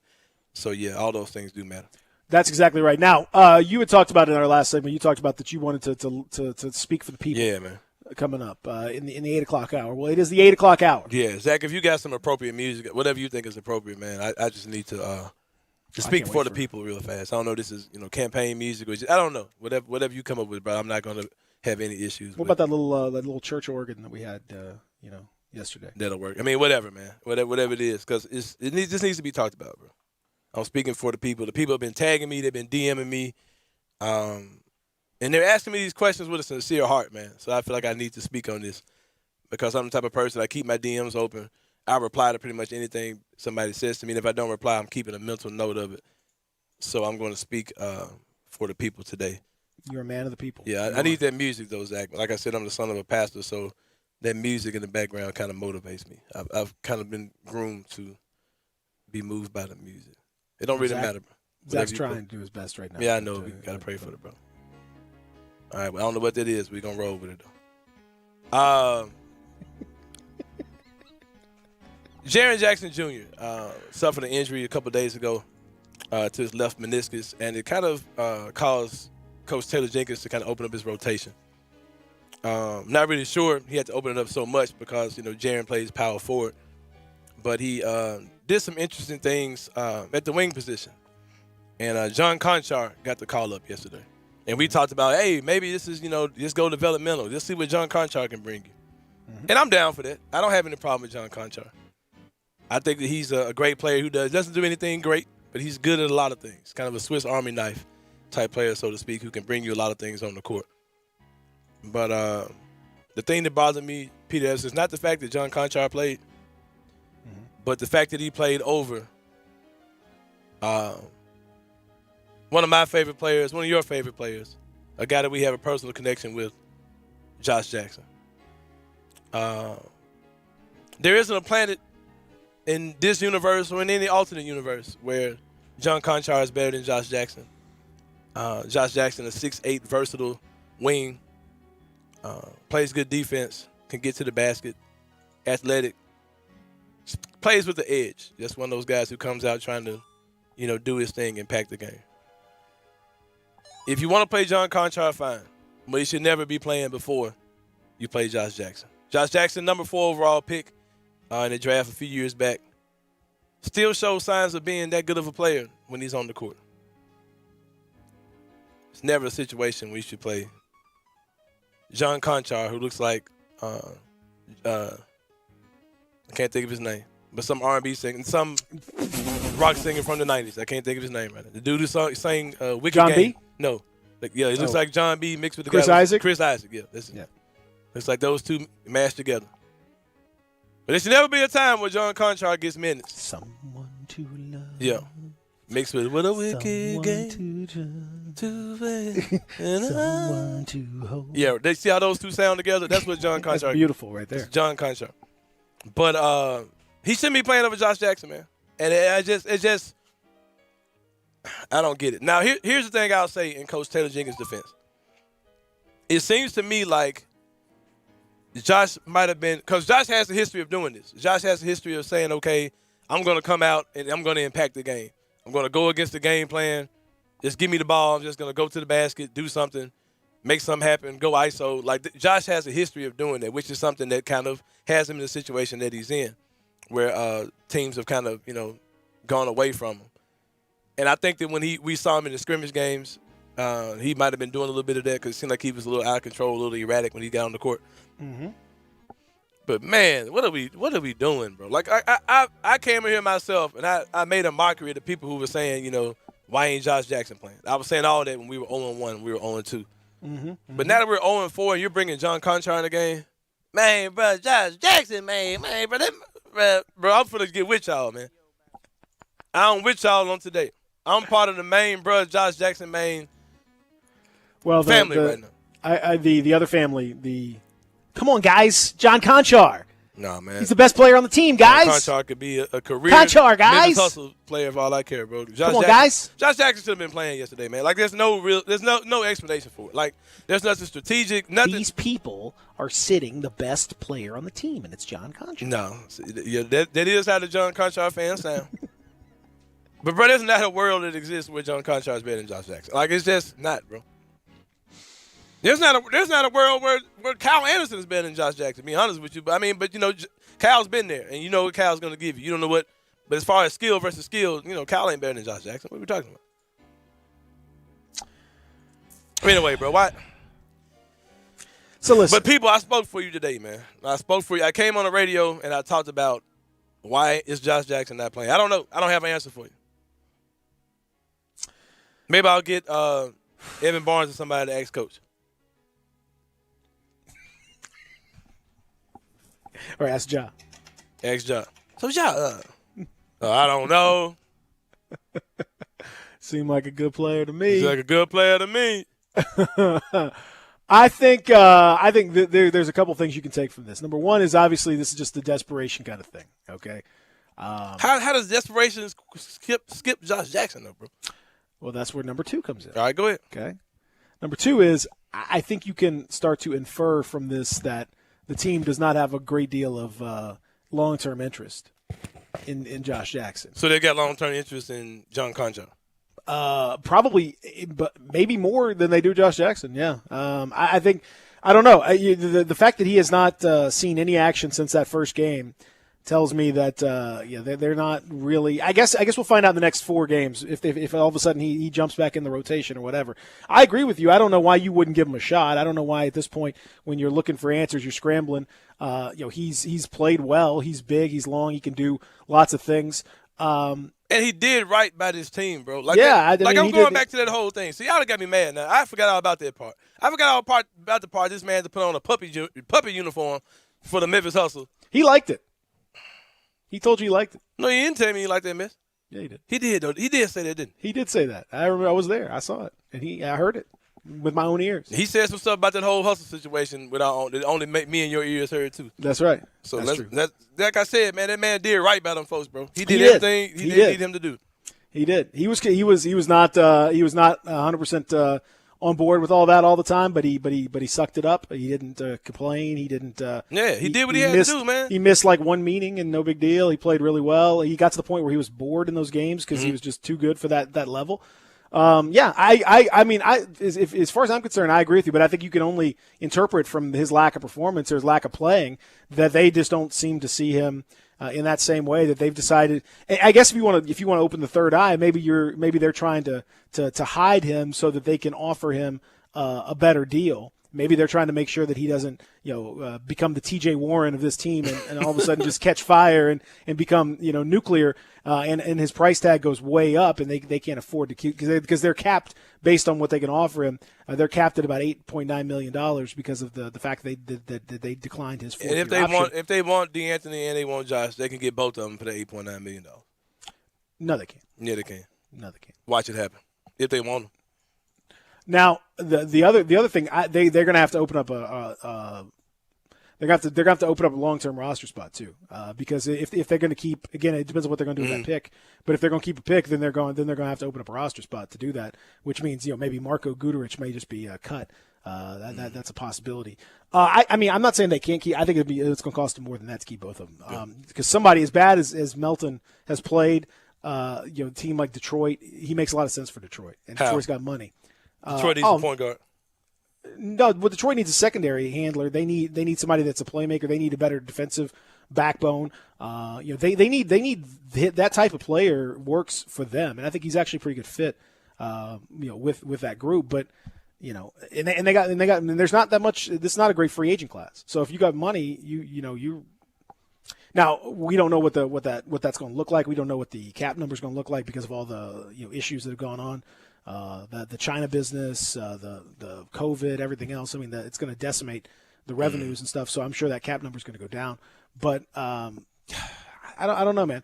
I agree with you. Like I would love to see Josh Jackson, but you can only interpret it one of two ways. It's either A, they don't think he's part of their future, and so they're just saying, you know what, forget about it. We're moving on. Or B, they're trying to hide him because they think he is part of the future, but they don't want to worry, and they're going to try to, make sure that they don't have to pay too much to keep him, or that they lose him to a bigger offer. Some team taking a shot on a young player, former 4th overall pick, etc. I could see. But here's C though. Either way, but there's C. Okay. Here's C. You're talking about front office decisions. You're talking about stuff that Zach Kleiman and Tayshaun Prince would make the call on. Taylor Jenkins is the coach of the team. Like, that doesn't have anything to do with him. Like, that's stuff that, like, if you're the coach of the team, you call a sub and you put in who you want to put in. Like, unless he's but this team is they are very aligned. They walk in hand in hand. Front office, I get that. Down, and they're having those conversations. So you're thinking that the front office is telling him don't play Josh Jackson for whatever reason. I'm saying if the front office is giving him the clue, say, look, for Josh Jackson's we're not planning on bringing Josh back. Let's just say hypothetically they said that to him.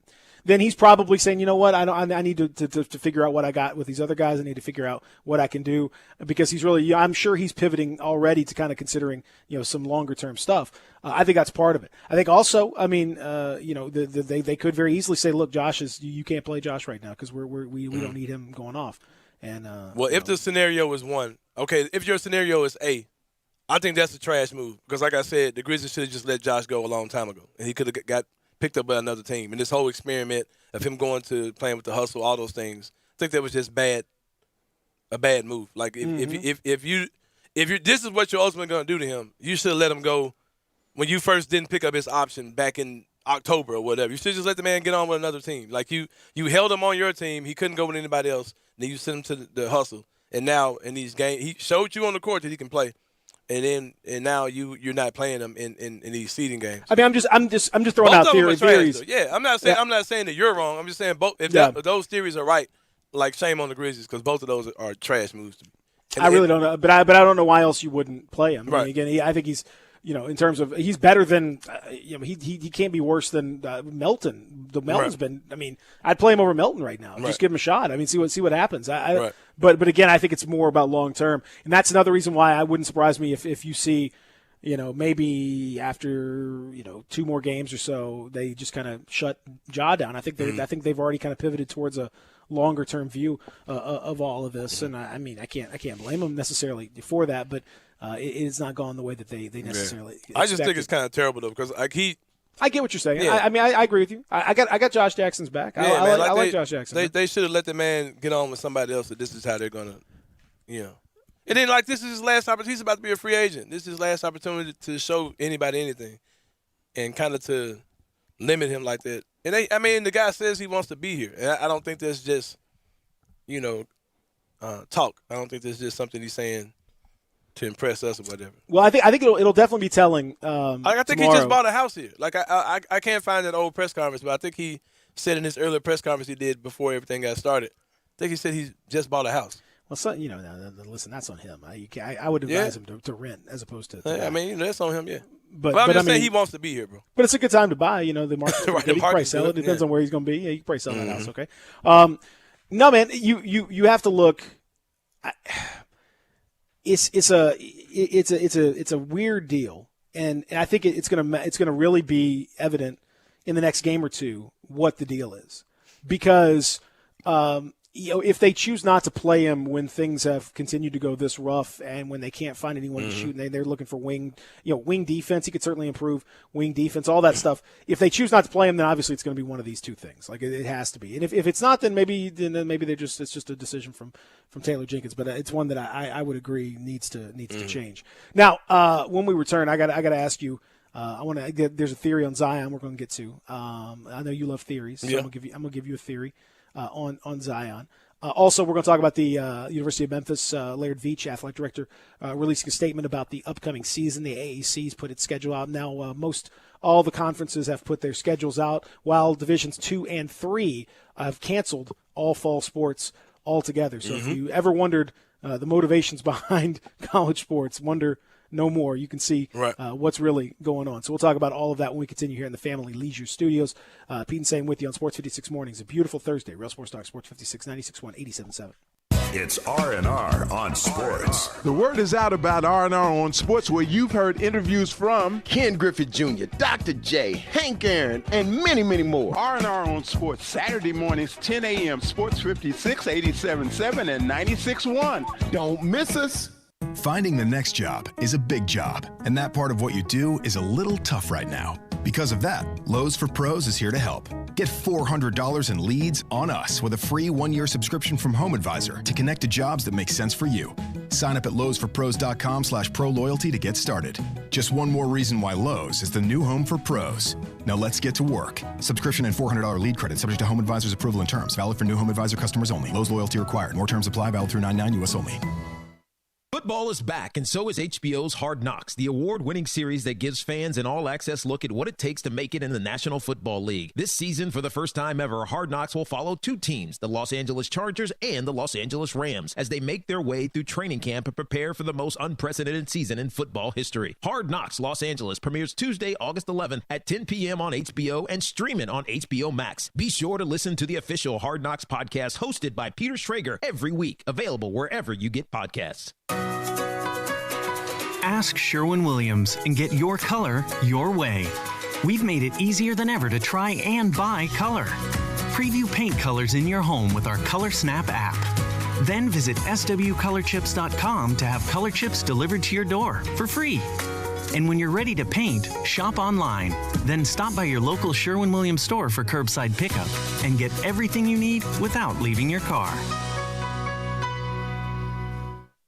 Oh, whale! Guys, whale!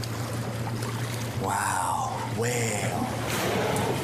Oh, that's a big whale. Okay. Whale. Oh, no, whale! The tides can turn quick on the water. Progressive's boat insurance has you covered. Get a quote today in as little as 3 minutes at Progressive.com. Well, at least it wasn't a shark, am I right?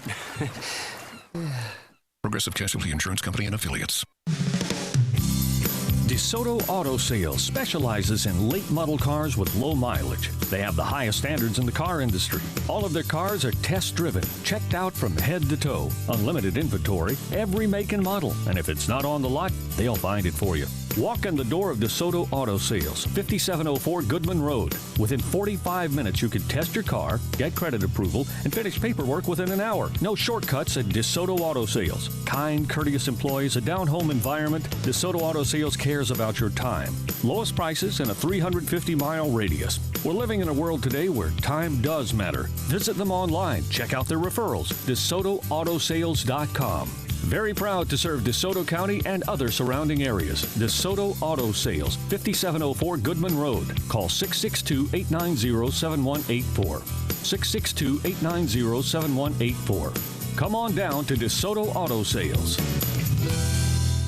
Welcome back to Sports 56 Mornings with Peter Edmiston. Yes, I will be good, I promise. Co-hosting Sports 56 Mornings is Anthony Sane. That's great, man. Now, back to Peter and Anthony.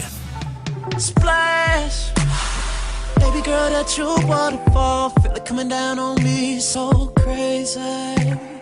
Yeah, girl, I love the way your body talk. Come a little closer, just like that. Keep on talking, girl, you got me wanting to go deeper than you'll ever know. Wanting to feel the way you flow. You okay with this, Anthony? Oh, you got that look up in Yeah. your eyes. Okay. I'm good with whatever, man. Just checking in. So now here's my theory, or here's the theory that's out there. Okay? The Zion theory. Yeah. Okay. All right. So you have discussed Zion at length, and there is an interesting piece from Ethan Strauss, one of my colleagues over at The Athletic, who says, you know what? Shout out to Ethan Strauss because the Golden State Warriors shaved their pubic hairs, and luckily he was not decapitated. Just amazing feat by Ethan Strauss that he. I don't know, man. Have you read his book? I think there are many guys in sports media that I don't really dislike, but I would punch Ethan Strauss in the face. Like I really can't tell you why though. Like I really don't like that. Like I don't know why. I saw him in person and wanted to swing on him too. So I sat with him at when he was here. He was here doing a different story. He was covering like referees, like how their schedules. When he covered the Warriors, he was unbearable, man. No, but seriously, I sat with him and he's I didn't know the guy at all, but I talked to him for 3 quarters, 4 quarters, whatever. Very nice guy. No, you would not want to punch him. I'm gonna tell you what happened though. You'd like him. I promise you. I was covering a Grizzly game the year the last year we were good. I want to say it was the series we lost to the Warriors, the one with Conley had his broken face or whatever. Mm-hmm. And I think I would punch that dude came out of my mouth and I didn't realize it did. And he read my lips, I think. And I was looking him in the face. I was like, I think I said I had punched Ethan Strauss. I think he read my lips. Why would you? I don't know, bro. It just kind of came out. I don't know. He covered the Warriors, bro. It's just the Warriors, man. The Warriors did that. But I think if you read the book that he just put out there, The Victory Machine, it's not very Warriors friendly. They didn't like that book. They didn't. Man, it's a lot of those kind of dudes kill me too, man. You done front ran for this team, and now that I don't like Ethan Strauss, bro. Keep saying what you're saying. What do you want? What do you want him to do? I don't know. I want him to just stand still and me hit him in the face. No, I'm just playing. The team's good. They talks about how good they are when they lose Kevin Durant and they lose those games. What are you going to pretend like they're good? It's not. I don't get it. I think he's doing all right. But anyway, point being, he's not writing about that. He's writing about Zion at this point, and what he writes about is an interesting discussion that he had with Dr. Brian Sutter, who's a sports injury, a doctor, a medical practitioner of sports science and all that stuff, and he's got a big YouTube guy and all that stuff. But he says with Zion, he's in a race against his own body, is Zion. If you go watch his Duke highlights compared to now, the difference is profound. In my opinion, his athleticism and conditioning have regressed substantially. He's less explosive, less conditioned, slower on defense, has already had a portion of his meniscus removed from his knee after an injury, and he's still under close monitoring from the medical staff. He said, I feel like really nobody wants to call it like we all see it. He's trying to reverse a career trajectory that by the Pelicans' own admission is worrisome, as evidenced by his reprogramming his walk and his scrutinized minutes. He's had 4 months to start making positive strides, and to me, he's regressed more. When will he finally start to reverse course? Will it be in time before more substantial fitness concerns and injuries limit him and threaten his career? Instead of outpacing these risks, I'm worried that Zion is losing the race. The theory here, Zion is regressing quickly, and it may be too late. Your thoughts, Anthony Sain? Yeah! As I said earlier in this whole segment, Ethan Strauss is trash. I'll say that.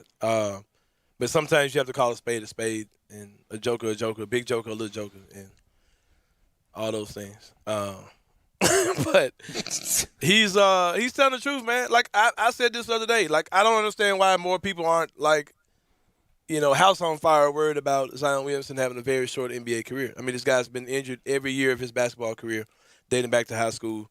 And your knees don't just get awesome over time. I mean, they actually get worse over time. That's human nature. Everyone's body gets worse over time. And he definitely has body issues. His style of play doesn't lend to his physical,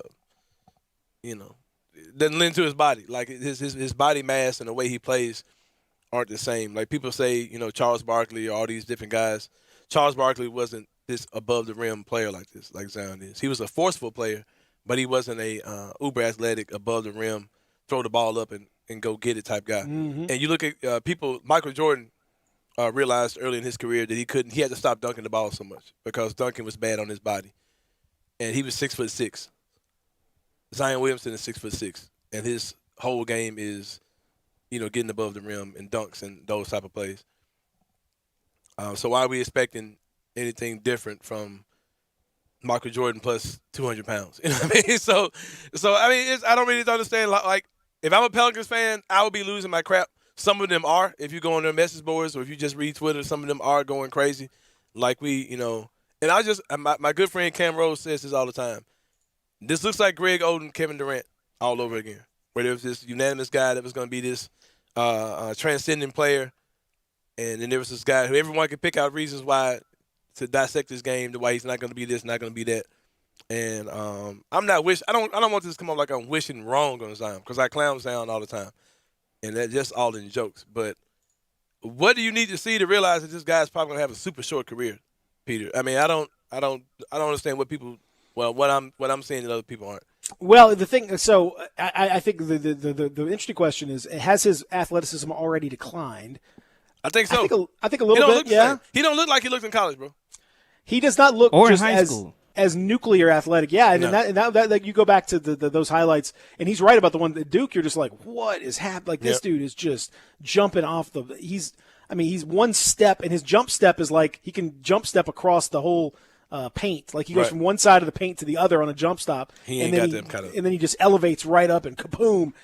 But it just shows how much of a freak athlete he is, because if you not take a couple notches off of athleticism, he's still way more athletic than anybody. Well, the thing is, he still has that, but he still has that thing where he just puts his head down and just bulldozes to the basket, and he's so big and strong, and he's still very athletic that it's really hard for anyone to deal with. I mean, he knocked Brandon Clark into next week, just driving to the basket, and he didn't even play well, and he had 23 and 7. I mean, he's still, as long as he can be out there, he's still going to be effective on the offensive end. But again, the problem to me is from the Pelicans, he's such a liability on defense with his lack of mobility and his lack of being able to go laterally, especially. Like, you cannot put, he's 6'6", so he's going to be able to be exploited by taller bigs.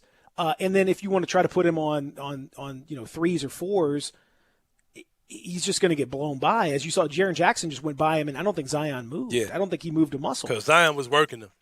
And I mean, yeah, Zion was going at him. And Jaren worked him for 3-4 minutes straight on both ends of the floor. Like, so I'm not quite at this panic stage of this guy where, I mean, I still think if he, but they've already had to change his walk, because he's kind of like knock-kneed, like he's got that kind of Danny Green thing where his knees are kind of, and he sort of waddles like a penguin because his gait is weird. And they've been working on trying to teach him to walk properly. They've been trying to realign his knees and reprogram his body. That's not good stuff for a guy. If you're worried that's going to affect his career, it's early in the process for that to be. And then this dude, they showed all the pictures of him looking like the Incredible Hulk. And then he's winded, 2 minutes into the game. I don't know, man. I think more likely than not, Zion's career is going to be cut short by some reason. Yeah, I don't understand why people think that's like. And his effectiveness is going to be cut short. Even if he can play, I don't know that he's going to play that same. His game. He's got to get more skill in his game. Right. I will say that. Like, he's going to have to get more skill in his game. And it's hard to criticize his game because he's killing people. He scored 24 points in like 20 minutes, and he dominated us in like short spurts. So, but everything is in the restricted area. I mean, everything is driving to the basket, dunks. Like, at some point that won't work. At some point he's going to have some kind of a jump shot. He's going to have some kind of another type of game. I'm not sure I agree with it because, I mean, Shaquille O'Neal is one of the most dominant players ever. So, I mean, what are we talking about? I don't think everybody has to be stepping out shooting jump shots to dominate the game. No, but Shaq was 7'1". Yeah, I'm worried about Zion's body. 320. I'm worried about Zion's body deteriorating, but I'm not worried about his game at all because his game works. So I'm not. I don't think his game. But I don't think his game's going to work. Based on what, Peter? Because once teams start to realize, and especially depending on how the Pelicans build their team, it's going to depend on the guys that are around him. But once teams really figure out how much of a one-trick pony he is, and figure out that he can't handle the ball that well, that he's not going. Then they're going to start digging in on him as soon as he drives the basket. You're going to see the ball. You've already seen turnovers become a big part of his game. You're going to see people pick up lots of charges against Zion. You're going to see teams, stuff the paint. You're going to see two guys go in there, and if he doesn't have any kind of it's a little bit like Ja. Ja's got breathtaking drives to the basket, but if you know that's coming, then you're going to be able to manipulate the defense to stop that. And we've already seen teams do that. Ja had to develop a better jump shot. He's had to develop a better three-point shot. He's had to develop some other counter move to that. I don't see what the counter move is right now for Zion. Maybe, I'm not saying he doesn't have to be Dirk Nowitzki. He doesn't have to jump, hit jump shot after jump, but he's got to have a better plan B than he's got right now. Right now, plan B is just do plan A again, but harder. I'm willing to bet that his body will deteriorate before the NBA catches up with this game, because I think I think he's the type of guy that can break the league, and he's been doing it so far. But I also can see him breaking his body before any of that happens. So. But again, we're talking what? We're talking 25 games. I mean, this is that's a quarter of a season. Mm-hmm. That's fact. So I mean, breaking the league. We need to see it for a year or 2 years before I start worrying about. Lots of dudes have broken the league for a month. Hey, I hear you, bro. Torrance Kinsey was Rookie of the Month in the NBA. I mean, things can happen in a month that are weird. Things can happen in 2 months that are weird. Shout out to Torrance Kinsey, by the way. Shout out, Torrance Kinsey. I hope he's okay. I don't know what he's doing. I hear you, brother, but I just can't agree with you. I think Zion's ridiculous. Okay, I'm not saying he's not ridiculous. Peter, stop saying it. I had to go Kendrick Perkins on you, right? Have you seen it? Stop saying it. Kendrick Perkins is He's trying. He's trying to be. Peter, stop saying. Hey, that dude gives me hope, though, bro. I was watching Kendrick Perkins yesterday, and I said, because I had a guy on Twitter one time who said that I abused the English language. I said, man, when I see Kendrick Perkins, I feel like I can make it, bro. I feel like if Kendrick Perkins can make it, brother. He obliterates the English. Oh language. yeah, he'll say some stuff that had me dying laughing. Like, yeah, man, Kendrick Perkins really said that on TV. I'd be like, as you find out now. You find out, man, when you're on TV or when you're on radio just sometimes stuff just happens, man. Yep. I'm not gonna repeat it, but old Brevin Knight, who's unflappable, who's fantastic. Brevin had so from yesterday. We're gonna talk about it after the break. I don't want that. It was just one of those things. I'm not gonna talk about it. But go back and listen to the pregame again if you want to hear it. It's pretty funny. So we'll talk about the. We can't talk about that. I just read. No, I don't want. No. I'm not gonna get into that. That's not. No. But yes, go back and listen. It's pretty fun. Yeah. But that's the point. The point I'm making is Brevin is like spectacular. I think Brevin does an amazing job. So if it happens to him, it happens to me. It happens to all of us. It happens to everybody. It's just you're going to say something dumb. Kendrick just kind of does it more often than. Yeah. Shout out to, like I said, he gives me hope, man. He gives me hope that a country dude from 38106 South Memphis, Longview Heights neighborhood can make it. And I see Kendrick Perkins just sounded ridiculous on TV. But shout out to him, man. It's beautiful. It's a beautiful story right there. Gives us hope. Gives me hope. We'll talk about what Larry Veach had to say yesterday, the schedule's coming up for the AAC and for the rest of college football because they're starting to emerge now, even as everyone's still trying to figure out how they're actually going to get this thing played with that darn COVID that seems to be a bit of a problem for everybody. We'll also talk about the PGA Championship that is getting started later on this afternoon out on the West Coast. Can't wait. I know you're excited about it. You got Brooks, Koepka. Yeah. You got Bryson DeChambeau, the big, jacked up, gained 50 pounds of muscle in a year. That's definitely a thing that happens when people are just normally working out. That's for sure a thing that most people could do. All that stuff, man. It's exciting. CT Pan. Yeah. Yeah, man. Who's teeing off at 9 o'clock today. No relation to T-Pain. T-Pain. CT Payne? Is that what we're going to start calling him now? Yeah. Is he auto-tuning his golf swing? That'll be sweet, especially with no crowd there. He could just let it ride. Oh, man. You got remixing. Matsuyama. Oh, yeah, Hideki Matsuyama. Matsuyama, yeah. Come on, man. Look at you knowing golf. Yep, you got for people that aren't watching the stream right now on video, which you should watch Periscope, YouTube, Instagram. I mean, Sane is saying all this off the top of his head. Yeah, He's man, definitely not reading it. Not reading anything. Got Tommy Fleetwood. Tommy Fleetwood, man. Absolutely, touchdown, Tommy Fleetwood. Yep. Oh yeah, man. Just so many great guys, man. Yeah, to think of some more off the top of your head. Got Scotty Scheffler, United States, man, representing, man. Oh, we're going. Scotty Scheffler. All right, we'll come back. Continue here. Hour number 2, live from the Family Leisure Studios. Also, a reminder for those of you that are out there looking for something delicious for breakfast, and now is a good time. Go over to Sunrise. 670 Jefferson.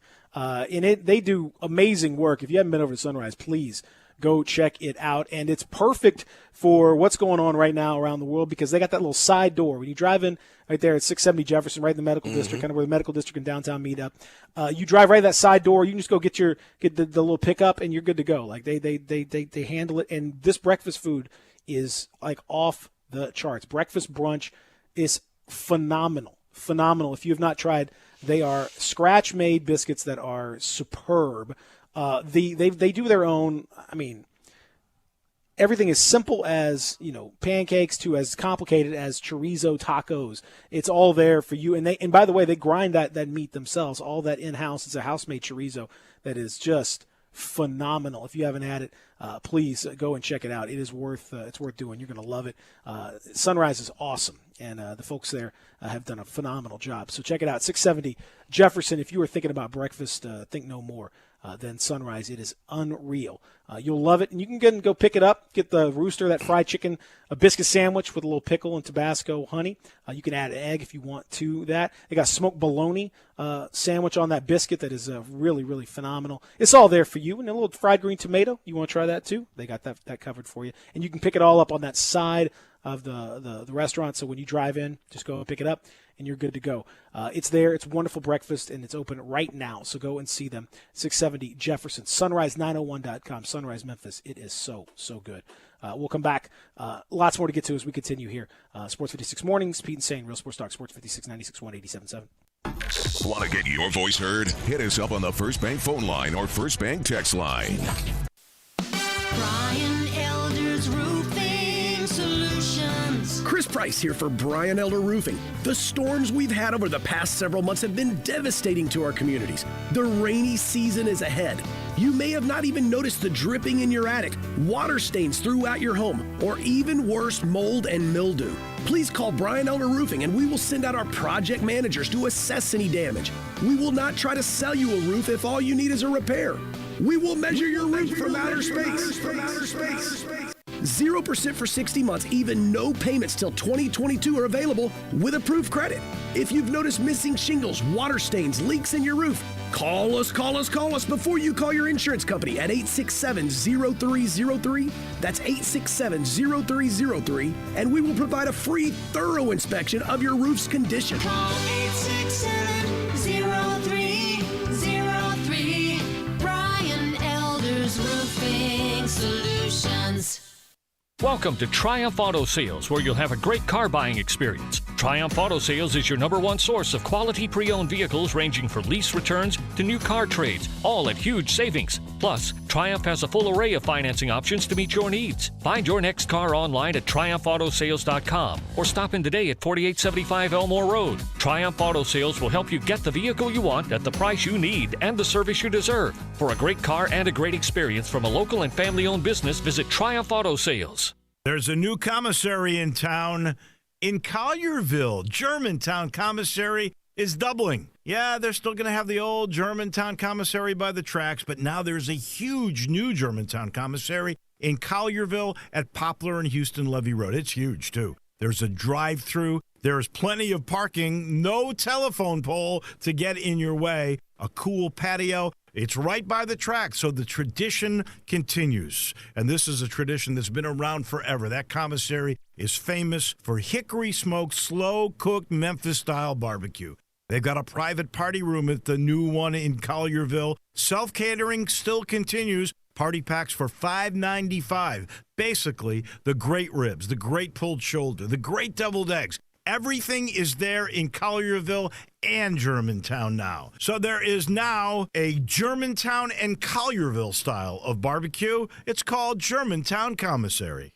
Chad Gatlin is your Mid-South Farmers agent, and he's easy to find. Just go to MemphisFarmers.com to get a fast quote or call his office at 901-237-1176. And during this wild time we're all facing, know Chad has you covered. Whether you need to file a claim, get a quote, or just talk about what he can do to give you the absolute best coverage at the best price. Chad is a Memphis man and knows the area and that everyone is different, and he will work to make sure you have everything you need and nothing you don't. Get a fast quote at MemphisFarmers.com or call 901-235-1176. Welcome back to Sports 56 Mornings with Peter Edmiston. Yes, I will be good, I promise. Co-hosting Sports 56 Mornings is Anthony Sane. That's great, man. Now, back to Peter and Anthony.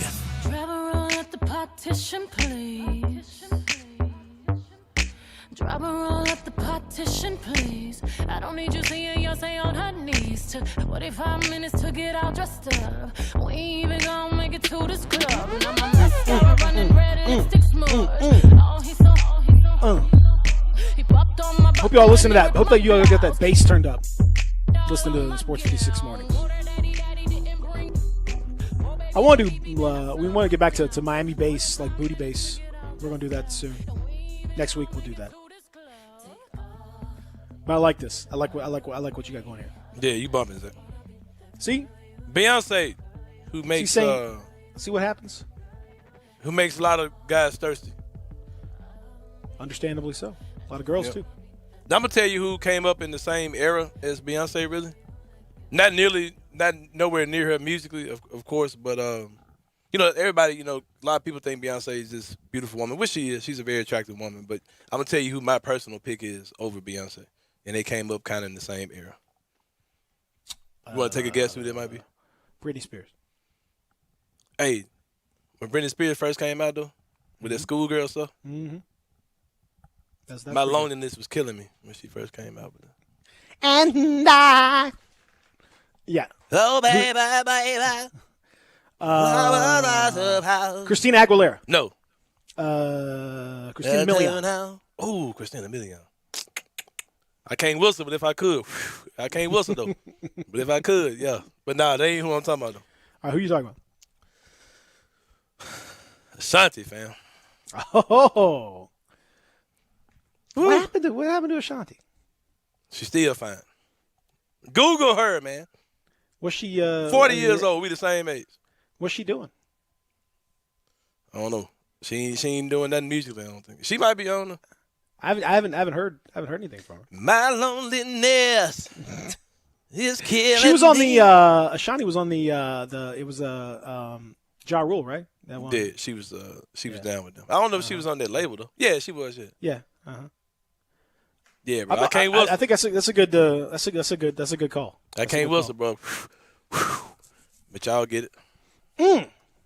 Christina Milian, though. Let's go back. Don't tell you who else fine though.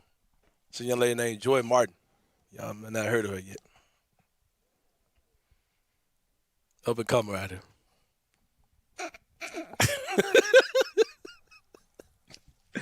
So we're doing this now? Yeah, okay. man. All right. It's just I just want to let everyone know. Don't get it twisted. Shout out to everyone. Just go ahead and shout folks out. Yeah. 671-129.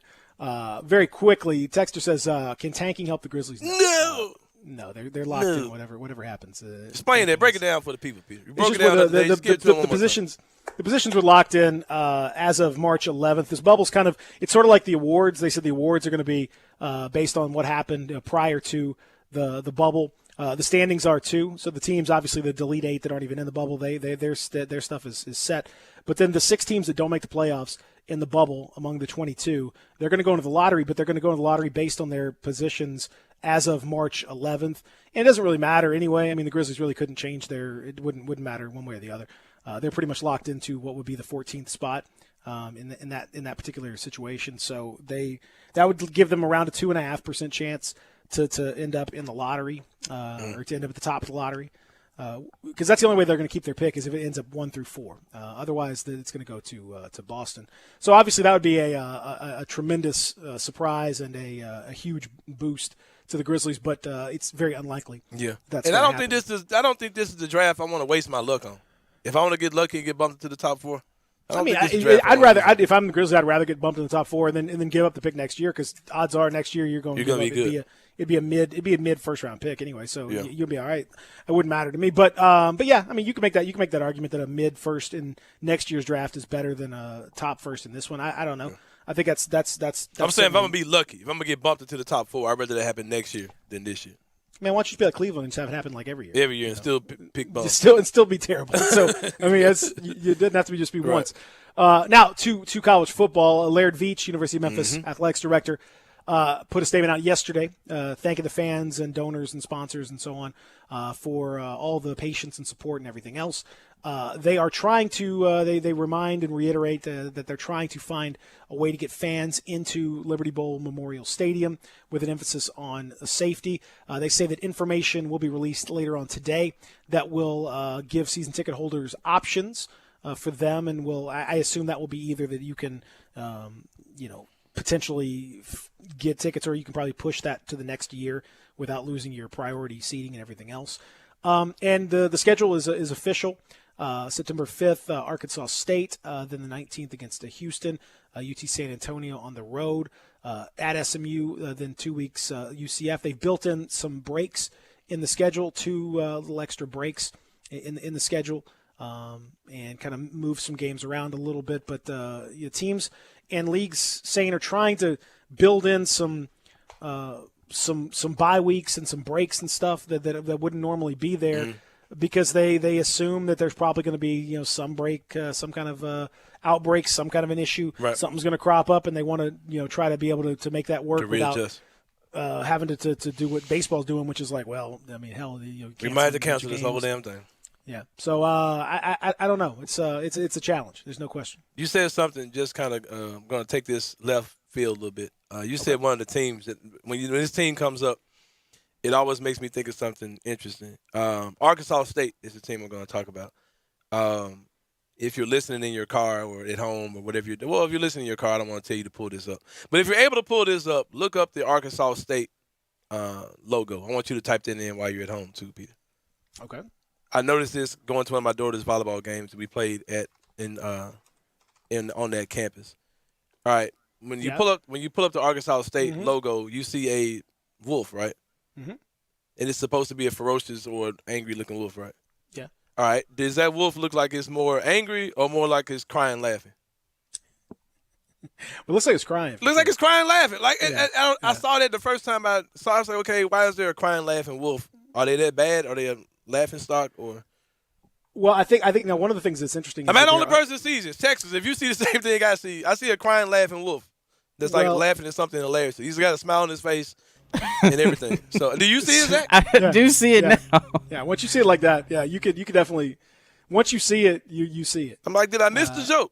Yeah, it looks like it's funny. It looks like it's something hilariously funny. He's like crying, laughing. Like it looks like they forgot to color in the extra black spot there, the little where the supposed to be tears supposed to be coming out. Well, cheetahs are the ones that have the tear marks coming down their eyes, right. not wolves traditionally. So I'm not sure what that's a stylistic choice that's kind of weird. I would agree with that. Yeah, it looks like it's crying. A-State, get it together, man. Fix that. Yeah, before the Tigers coming in, beat your brains in. I bet somebody's photoshopped that. I bet one of the A-State fans has probably photoshopped that out already. Yeah. If you go and believe me, I'm not going to. But if you go on A-State message boards, I'm sure that's already been done. Yeah. Yeah, this season's going to be tough, and a reminder of the reason why it's going to be tough. If you remember, there was a post earlier this week from the mother of a freshman football player who plays for Indiana named Brady Feeney, who's talking about how difficult her son's recovery process has been. Said he got sick during their voluntary workouts over the summer. Within 3 weeks, he and multiple others tested positive. His university has done everything right by shutting down workouts, she said.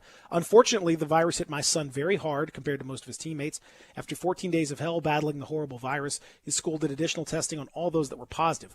My son received extra tests because he was one of the worst cases. Now we are dealing with possible heart issues.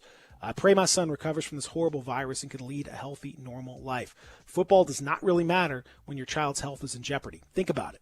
My heart is hurting, and I pray for all these kids and for the people making the decisions about the season. So I say that to remind folks, just keep that in mind. This is not someone who has died, but this is definitely somebody who is suffering. Right. And he's not the only one. There are new studies. There was a new study yesterday that was released that showed 58% of COVID sufferers, even those that were mildly symptomatic, suffered heart arrhythmias and heart problems after several months after quote unquote being cleared or having been over it or whatever you want to say.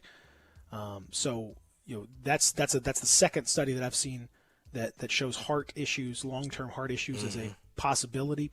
Obviously, for athletes, that's even more heightened because the exertion that they put on their hearts is tough anyway. And if you weaken the heart, that's a real problem. So don't play around with this thing, and don't come at me with the death rate and blah blah blah and all that stuff. Yeah. Death rate's gone up too, by the way. But even on top of that, you don't want this thing. Yeah, you don't want to mess with it. It's not cute. It's not nothing you just want to just have and just keep it moving. No. If it's not a bubble situation, man, it's just gonna be crazy. Like, it's just, you're gonna see all kind of wild things happen, and it's an unfortunate side of it. It's just, I mean, it sucks. You should have had a mask on, man. This whole time. Everyone wants the normal stuff, man. Everybody wants normal stuff. Hey, I went out with my girlfriend, right? And if I need to say this for the next segment, I can. You tell me. No, you. All right, we went out the other day, and this guy was on a date with a girl, and he had a mask on. And typically, when you go in a restaurant, you drop it like this. And if you're watching on the live stream, you can see this whole thing. But the guy, he's talking to his girlfriend, I guess, and he's got his mask like this. He's like, so yeah, baby, so he's literally like this, bro. Like just over his nose? Just over his nose. He's having a full conversation. He's like, well, if I get the Rona, man, it's going to have to come through my mouth because my nose is going to be covered. He's literally like this, bro. Like with the mask literally just around his nose. He's like this. Full conversation with his girlfriend. I'm like, dude, you look The mask has got to preposterous. cover your nose and or just your take it mouth. off and enjoy your meal. Or man. just enjoy your date with your lady friend. I guess That's right. She might have been his lady friend, man. It might have been something he was trying to set up for later on, and he had to still be precautious. So he didn't really know her like that. So he had to, still use protection. So use protection with people you don't know. People that usually exactly works. Right. That's right. It usually works. Usually universal truth. Yeah, but any thoughts on that, Zach? Before we go to the break? None at all. Oh, okay, bet. Putting the mask just on your mouth and not covering your nose, or your nose and not covering your mouth. Use the protection it's like with cutting strangers. It's like it would be like cutting the tip off your condom. Mm-hmm. Like it just doesn't. You're just protected in one part, but Any thoughts on that, Zach? Any comments? No comment. Oh, okay. You sure? Yeah, but we're about to take a break. When we come back. No, I want to hear more from Zach on this. We'll do that when we come back. No, you don't. Zach's got a lot to say. Come on, I'm saying. Take it a break. Let's go. Oh yeah, we'll be back when we come back. One of Memphis Wrestling's famous, most known guys in the business, Dustin 5-Star, is going to be with us. Going to talk maybe some Memphis Grizzlies. Going to talk some wrestling with him. Talk about how he's adjusted in this post-COVID world. That's right. And this is Sports 56 Mornings, AM 560, 96.1, 87.7 FM.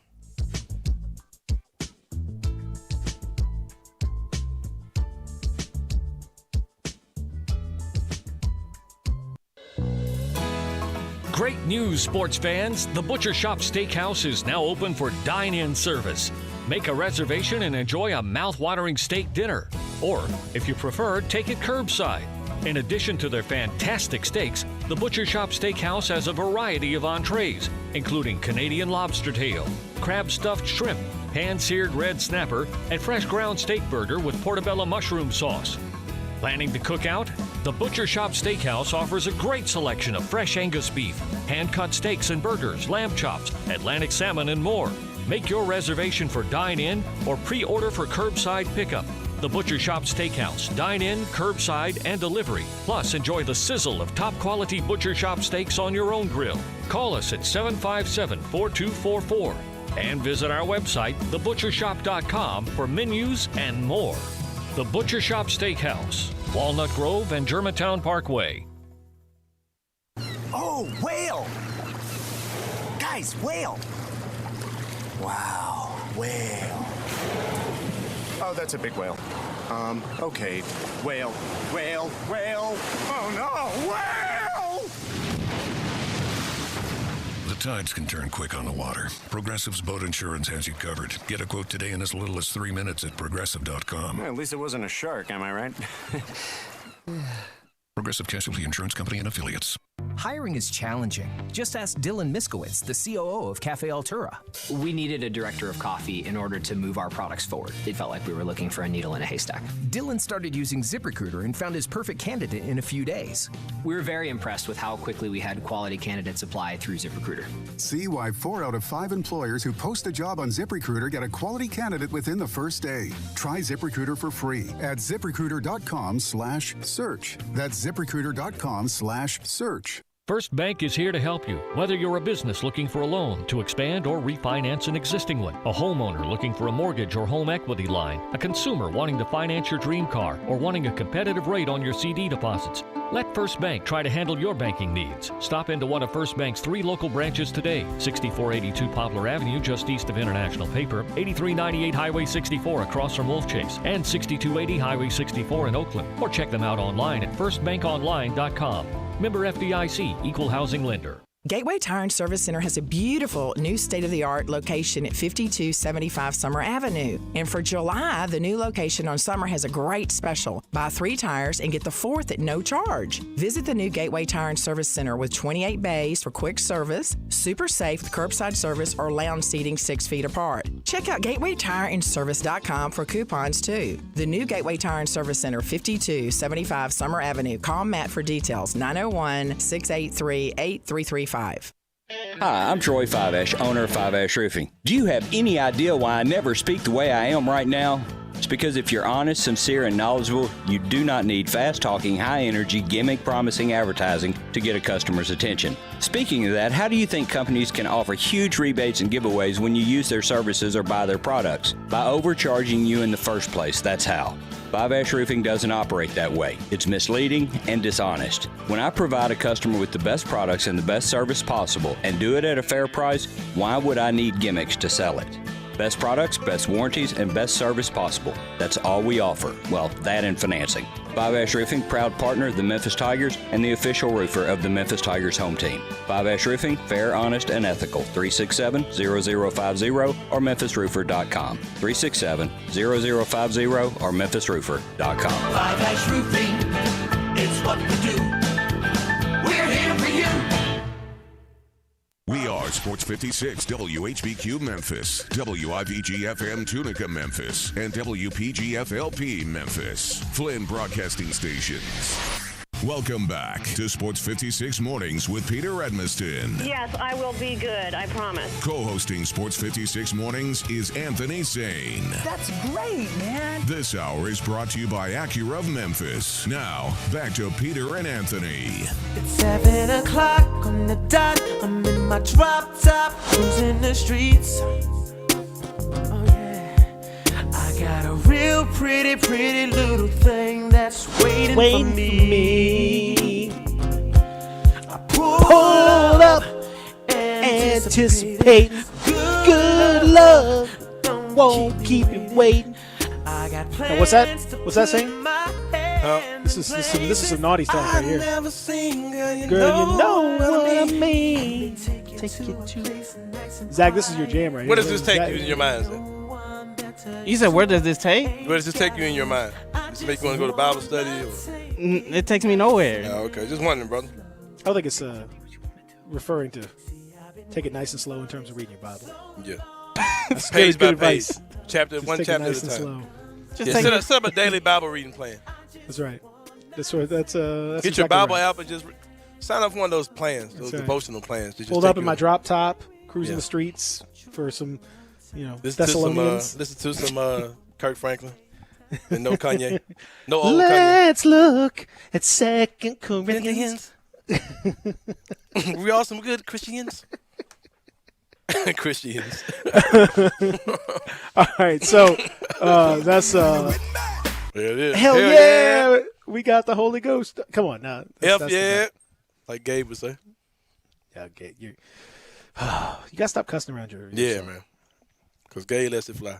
Man, I feel bad all over again just thinking about that. Gabe was distraught when he realized what he had said. I know, because you got to stop doing that. Yeah. I got friends of mine that do the same thing. They got the They say stuff around their kids, and they're surprised when the kids are like sponges. They just constantly, they're DVR. They're just, everything is recording.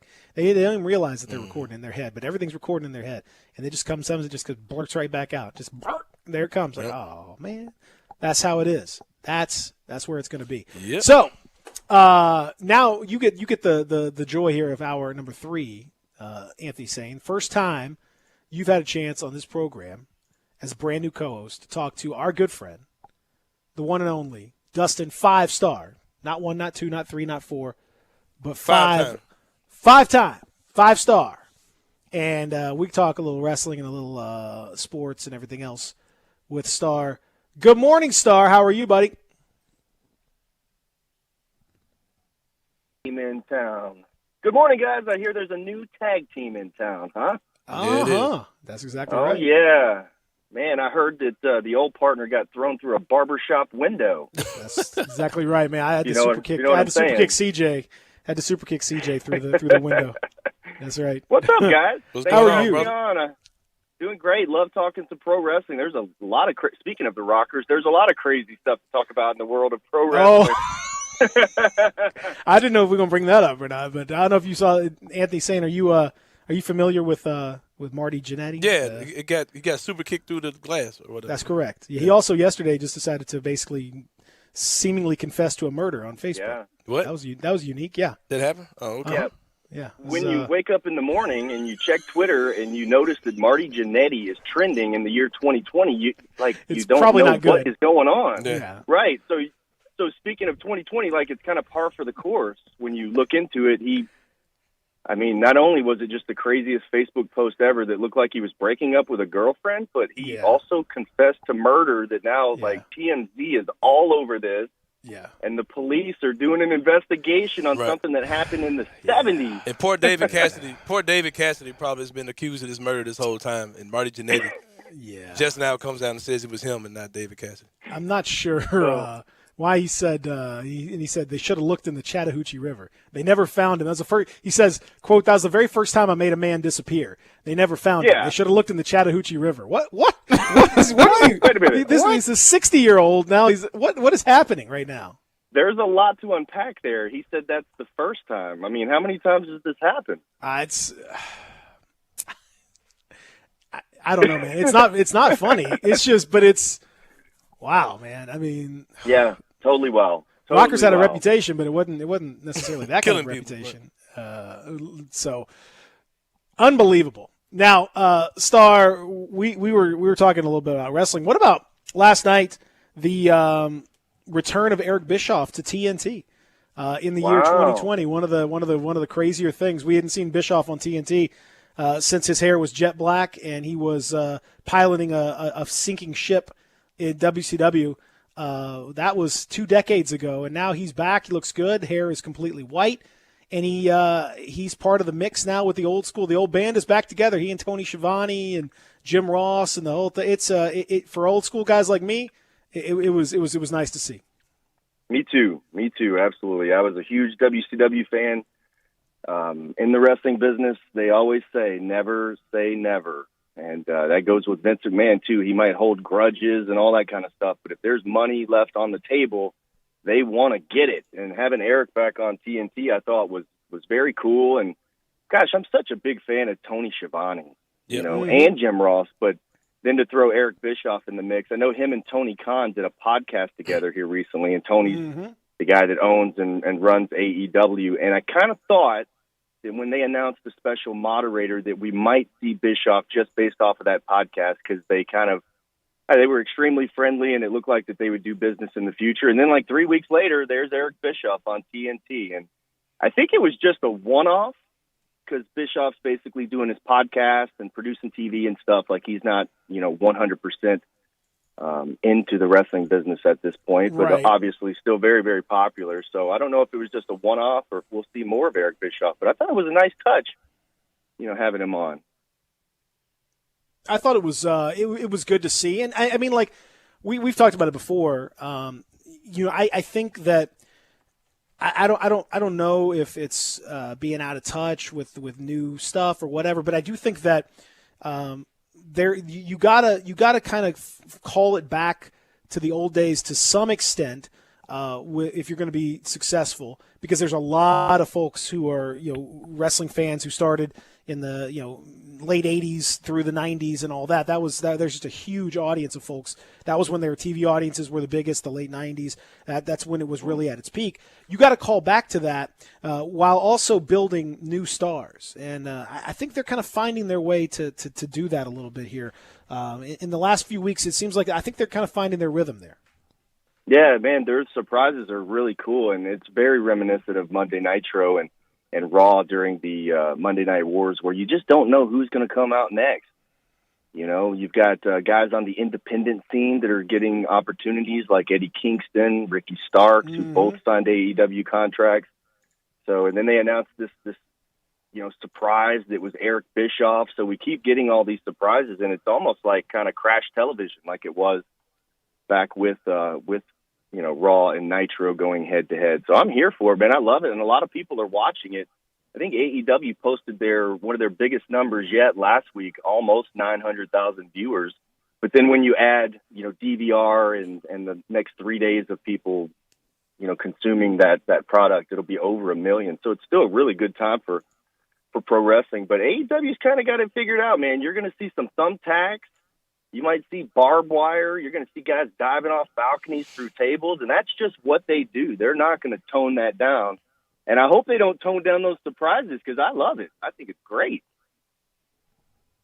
Dustin, I had a quick question for you, man. I have a son that's 6 years old, and literally out of nowhere in the last few months, he's became this huge wrestling fan. I used to take him to the 901 wrestling events, and he was getting into it, but he wasn't familiar with mainstream WWE wrestling or whatever. So now he's got a ton of action figures. He wants an action figure almost daily, seems like, and he knows everybody. He knows the whole roster almost, but he doesn't watch wrestling on TV at all. It's straight YouTube. Do you think that's something that happened organically, or something that was ultimately strategically done by the WWE? Because he's 6 years old. Like I said, he's enamored by the WWE, but doesn't watch it on television at all. It's strictly YouTube clips that just have him going crazy. So how do you think that something like that happens as a marketing tool? A couple of things, man. I have a 12-year-old, and all he watches is YouTube. Mm-hmm. He could care less about what's coming on cable. Right. I mean, he'll watch all YouTube. So I think it's the generation that we're in. But then also back when I was signed with WWE, 2009, 2010, Vince would always say that the internet is the future of pro wrestling. Right. And at that time, there was not a WWE network. And so there were all these ideas that we were told week after week as a developmental group in Tampa that this was coming and this was going to be big, and Vince feels like the internet's the future. They had all these weird camera angles that they were trying out and everything. And now here we are in the age where you can just get the WWE Network on an app. You can get Impact Wrestling on an app, New Japan Pro Wrestling on an app. You don't have to miss any professional wrestling that you don't want to miss because it doesn't come on your television or because, quote, you don't get that station. You can just find whatever you want, especially on YouTube. So WWE has been ahead of the curve for quite a while, in my opinion. And then when they launched, they're successful. They still have a YouTube channel and all that kind of stuff, a lot of free videos. But I think that's just what kids watch nowadays is YouTube. My kid, your kid. Right. I mean, it's almost like why don't we even have cable anymore? Well, it's a challenge. I mean, you have to kind of watch out for that, because you don't want to cannibalize your cable money. That's where the real money is. That revenue from YouTube is not going to be anywhere close to what you're going to get from TV and from cable. That's but you true. do have to go where the people are. You got to go where the kids are, and that's how you get them locked in. That's how you get them wanting to buy the pay-per-views and spend money on the merch and everything else. Our Championship Wrestling program, we put it on YouTube at the same time that it hits every Saturday at noon, the same time that it hits CW30 Memphis. We're in a live chat on YouTube, and it's one of the, just to be honest with you, it's one of the most fun times each week that I'm on that chat, because there's so many diehard wrestling fans that just love what we do. And it's not the complaining and all that kind of stuff like we always do on Twitter. That's where we go to kind of complain, but it's all positive stuff. And the reason we started doing that is because people were watching and wanted more, and they want, behind the scenes, they want to know what's going on while this match was going on, or how did it take place and stuff like that. So people just want more and more of what they aren't used to seeing. You know, if that makes sense, like behind the No, scenes stuff. I totally agree. Now, we've talked about lots of different things in the business, and on your side of it. So, if you were fully running, like if you're running a full federation, like or let's say you put you in charge of WWE or even Championship Wrestling or whatever, you are the commissioner, you're running the whole thing. How do you set up your wrestling organization? What are the things that you emphasize, both in the ring, out of the ring? How do you what type of organization do you want to see? Man, I love characters. That's me, man. Is old school Memphis wrestling with the characters, and it doesn't have to be rehash of characters. Guys where when you look in the ring, whether you have seen that person or not, you know who they are or not, you know which one's the good guy and which one's the bad guy. And if you guys hang out long enough to 2021, I'm going to show you exactly how we're going to do that because it's coming soon to CW30. But, man, it's all based off the characters. If you watch Monday Night Raw right now, you've got a lot of guys that are all kind of doing the same thing, and they're trying to build new characters that people can get behind. But the problem is, and I listened to Talk is Jericho this week where he interviewed one of my buddies, EC3, and he says that right now in pro wrestling, without the fans in the building, they don't even know who's over and who's not at this point. Yep. So if they had a big show tomorrow, if AEW Dynamite or WWE Raw was live tomorrow night, just pretending, who knows who's going to get the biggest pop? Because we haven't had a crowd since before WrestleMania. It's been over 6 months. But yeah, focusing on those characters and making sure that the people know who those characters are and if they're good or bad, and it makes it a little bit easier for everybody to digest those storylines and know who to cheer and who to boo, Dustin, you talked about there not being any fans in the arena, and that kind of goes with the question I have for you. When you look at what the NBA is doing, how they're using a lot of innovation, a lot of technology to get fans involved and, kind of create a fan experience. Are you surprised that the WWE hasn't done more to kind of counteract the empty arena and kind of do something? Extremely. Are you surprised? I mean, it seems like it should be an easier sport to even do it for, especially when a lot of cases you're not watching live TV. And even if you are watching live TV, it seems like you could do something similar to what the NBA is doing where fans could, be tapping a button or something to show a reaction or something like that. Are you surprised you're not seeing that at all? Yeah, no, I've been I've been fortunate enough to be in the sweet boxes at the virtual fan experience with the Grizzlies, man. It's been a lot of fun. And the NBA, man, they've got it figured out. They're doing things differently than any other, professional sporting league, even WWE. And they've had a chance to look and see what some of these other companies have done with these live events without fans. And I think if we would have, like if WWE had the opportunity, man, just to answer your question, I am shocked that WWE did not have virtual fans on those boards inside the Performance Center, because the Performance Center is not a big place.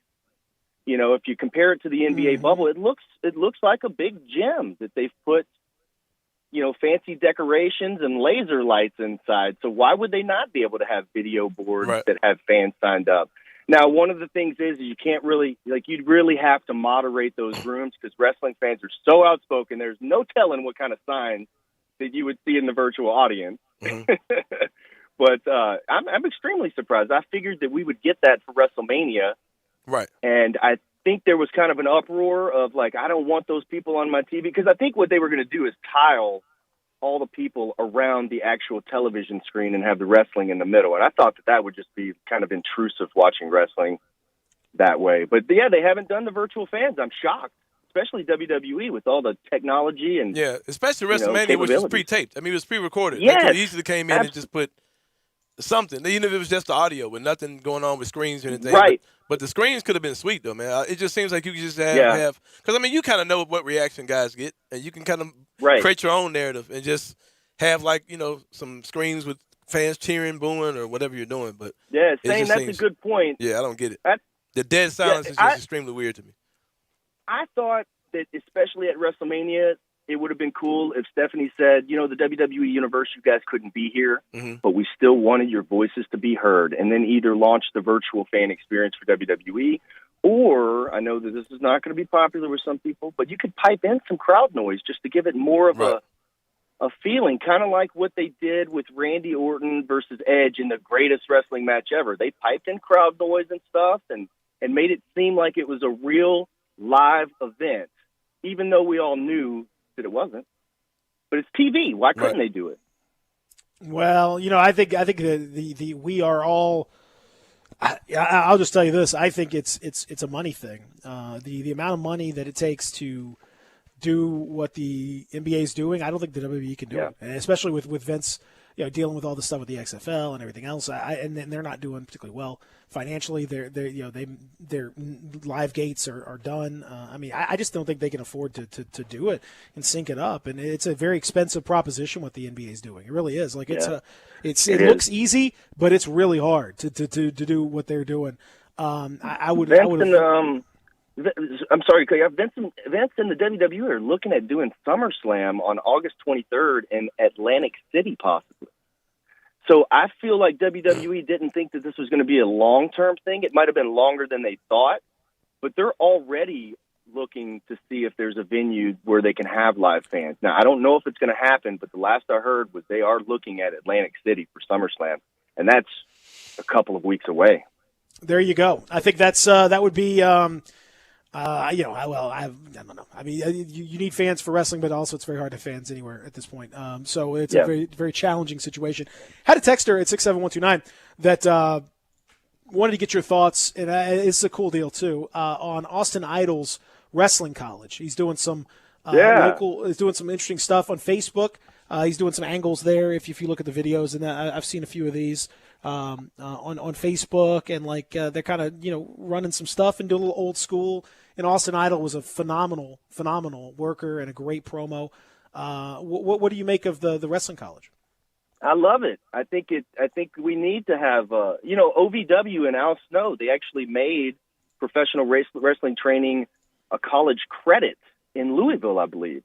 I love it. I think the college is a great idea because it's not just guys getting in the ring and rolling around and bumping and beating each other up. I mean, there's a lot of stuff that you have to learn, whether it's camera angles, speaking, doing your promo, how to do it, how to articulate. There's a ton of different things that you have to learn other than just, all right, I'm going to go out there and get beat up in the ring and learn how to wrestle. I think it's a great idea, and Austin Idol is using social media to his credit. He's an older guy that didn't, obviously back in the day when he was working the Memphis territories, there wasn't social media or anything like that. So whoever's helping him is doing a great job because these guys have like a mini show going on their Instagram. I think it's great. Yeah, and they're those, you need to learn from guys like that, man. You need to learn how to get people going, and it's weird, and I think wrestling is kind of on pause to some extent until we can get some fans safely into some buildings. But man, once they can come back, you gotta get that promo to get them in the buildings. You gotta sell it. Man. That's how you gotta make your money. How cool is that nickname, the Universal Heartthrob? I love it. That's like my favorite nickname of all time. It speaks to the man. That's what he is, man. Look at that guy. Oh, he was jacked, great. brother. It's excellent, though. 5-star, not bad either. Got to say. Not bad either. Yeah. Hey, I could take him nowadays. Me versus Austin Idol, I'll take him nowadays. Let's set that up. Can we set that up? Wrestling night at the Forum next year. Let's set that up. I'd love to see it. All right, man. Hey, appreciate it. Give our best to Maria, and we'll talk next week. Will do. All right. Talk to you guys later. Hey, no fighting in the studio. Man, we'll try our best. We got to virtually fight, so we can't. That's really, right. Yeah. There you when go. I see Sane next, I may just swing on. Yeah, just swing for on. Fun. Oh just for boy, fun. you're not doing too good with partners here lately, Pete. Hey. I'm kidding. Easy. No, it's I'm like the Four Horsemen, man. You got lots of different iterations. We got Sid. We got a lot of folks coming in. You don't want to be Mongo Big Sid and the Four Horsemen. Come on, man. I'm talking about guys that have had a quick run. Guys that were I Four know. Horsemen and then had a little By the way, real quick, I've got to give you kudos and a shout out to your work that you did on 901 FC last Saturday on television. Peter, you killed it, brother. Great job. Thank you, man. I appreciate that. Thanks. It was good to see you, man. I enjoyed. I could hear you doing the announcing over the PA. So that was it was a weird deal. It's weird, but I'm glad some fans are back at AutoZone Park. So that was cool. You It was good too. to see you the other night, man. I appreciate that. All right, Star, have a good one, bud. See you guys next week. Yes, sir. Yeah, man. Absolutely. Dustin Starr joining us on the program from the Family Leisure Studios, 5-star. And, of course, check out CW30 because Star, they do an awesome job on Championship Wrestling noon. You know, Saturday mornings, man. Saturday wrestling, you know, like 11 o'clock on Channel 5 used to be. Now it's 12 o'clock, Channel 30. It's a Memphis tradition, man. Saturday man. wrestling, that's just part of it. If you grew up in Memphis, Yeah, that's one Memphis thing wrestling was part of the thing. That's just part of being a Memphian. You right said there. something I disagree with in that too, man. Before we end this whole wrestling segment, you said something I just can't get with you on, bro. Okay. There's no excuse why the WWE can't put up screens and do what the NBA is doing with virtual fans. So, you're talking about buying screens. Like, you buy them one time. Ain't like you buying them every week, bro. It's not about the screens. It's about the technology to virtually It's a stream Zoom call, them bro. in. Yeah, but no. You can't just do a Zoom call because it's the sync is going to be totally wrong. I'm not buying that, Peter. I'm not buying that, bro. How's the NBA doing? They set up specific data streams there. It took them forever to figure out how to do the data directly from the thing and get out the lag so that they weren't like a million times. And it's still hard for them. So you're telling me there's nothing that you can have interactive where I'm sitting at home? No, I'm saying they could, but it would just be very expensive. No, and I don't think they want to spend the money. Okay, simplify it. So you're saying that there's nothing where I could be sitting at home, and if Adam Cole comes out, I can't hit the boo button and boos come out. So you're saying that can't happen either? I mean, they could probably. Come on, man. Vince McMahon, quit screwing around, man. They could probably do that. I don't know. They could do something other than having an empty arena. I'm just We'll talking be about the hearing- video. That'd be tough. Yeah. I agree with you on They that. can have something where I'm not hearing guys, okay, I'm about to body slam you. Like, come on, man. like they can do something, bro. All right, we'll come back. We'll continue here. Pete saying with you, Real Sports Talk, Sports 56, 96, 1, 87.7. Check out Dave Woloshin and Brett Norsworthy with Sports Time on Sports 56. Weekdays from 3 to 6 on Sports 56, 96.1 FM and 87.7 FM. Commitment, dedication, perseverance. At FedEx, our people are our strength. Even during these unprecedented times, we are delivering medical supplies, test kits, and the things you need every day. Helping the world move forward together. Strength, what we deliver by delivering. FedEx. Frontier Western Store is open and ready to serve you for all your needs in boots, apparel, pet food, and more. Frontier is proud to be a local leader here in the Mid-South when it comes to boots. Stop by the store today for an incredible selection of name brand work and dress boots. Come browse aisles and aisles of top quality boots at everyday low prices in our world famous boot showroom. Dan Post, Rocky, Durango, Twisted X, Georgia, Ariat, and many more. There are so many styles, colors, and fits available, you might need a hand picking out your favorites. Luckily, Frontier's knowledgeable sales staff will cheerfully assist you with any questions you have and ensure the proper fit of your new boots. Frontier also has an amazing selection of jeans and shirts by Wrangler, Ariat, and Carhartt, as well as a fully stocked women's boutique department with thousands of tops and dresses at unbelievable prices. New arrivals often. Frontier Western Store, 5880 Gilman Road in Olive Branch, and on the web at frontierwesternstore.com. Family owned and operated since 1967. Oh, whale! Guys, whale! Wow, whale. Oh, that's a big whale. Okay. Whale, whale, whale. Oh no, whale! The tides can turn quick on the water. Progressive's boat insurance has you covered. Get a quote today in as little as 3 minutes at progressive.com. Well, at least it wasn't a shark, am I right? Progressive Casualty Insurance Company and Affiliates. If you want to make money in sales, Flynn Broadcasting wants you. If you can sell, Flynn Broadcasting has a great career waiting for you. If you can sell, we have great benefits, salary, commission, sales leads, and a great place to work. If you can sell, let us know today. Send your resume to jobs@flynn.com. Can everyone sell? No. But if you can, Flynn Broadcasting wants you. Apply today at jobs@flynn.com. Start your great career today at jobs@flynn.com. Flynn Broadcasting wants you.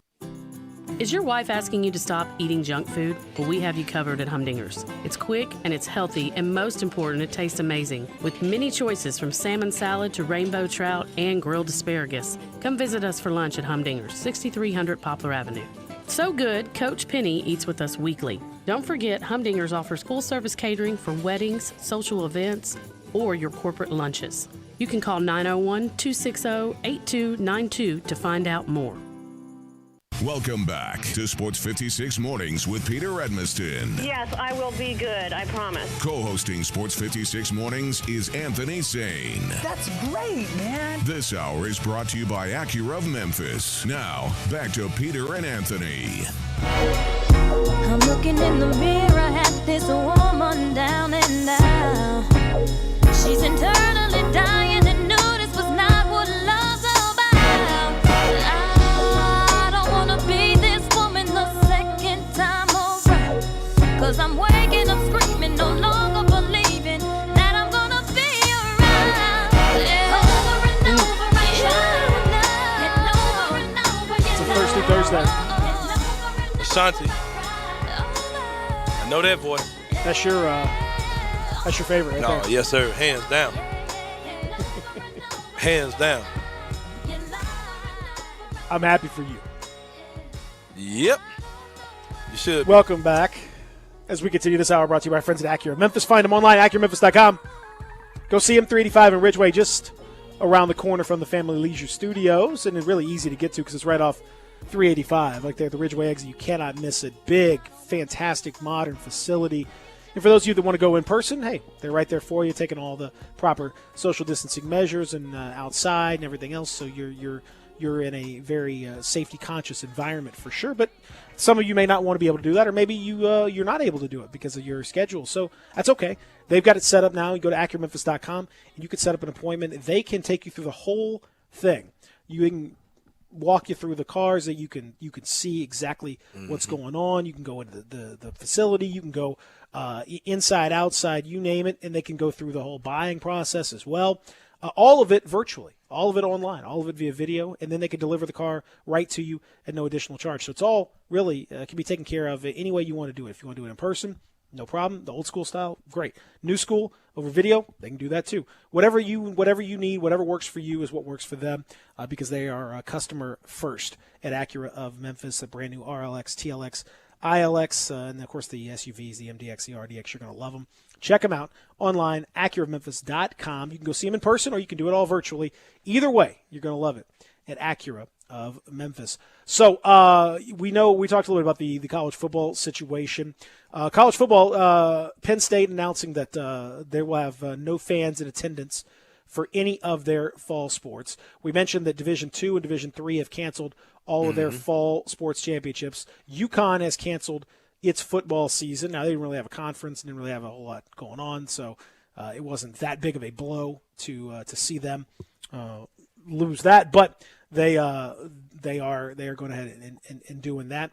University of Minnesota has said that we anticipate few or no spectators at their particular stadium.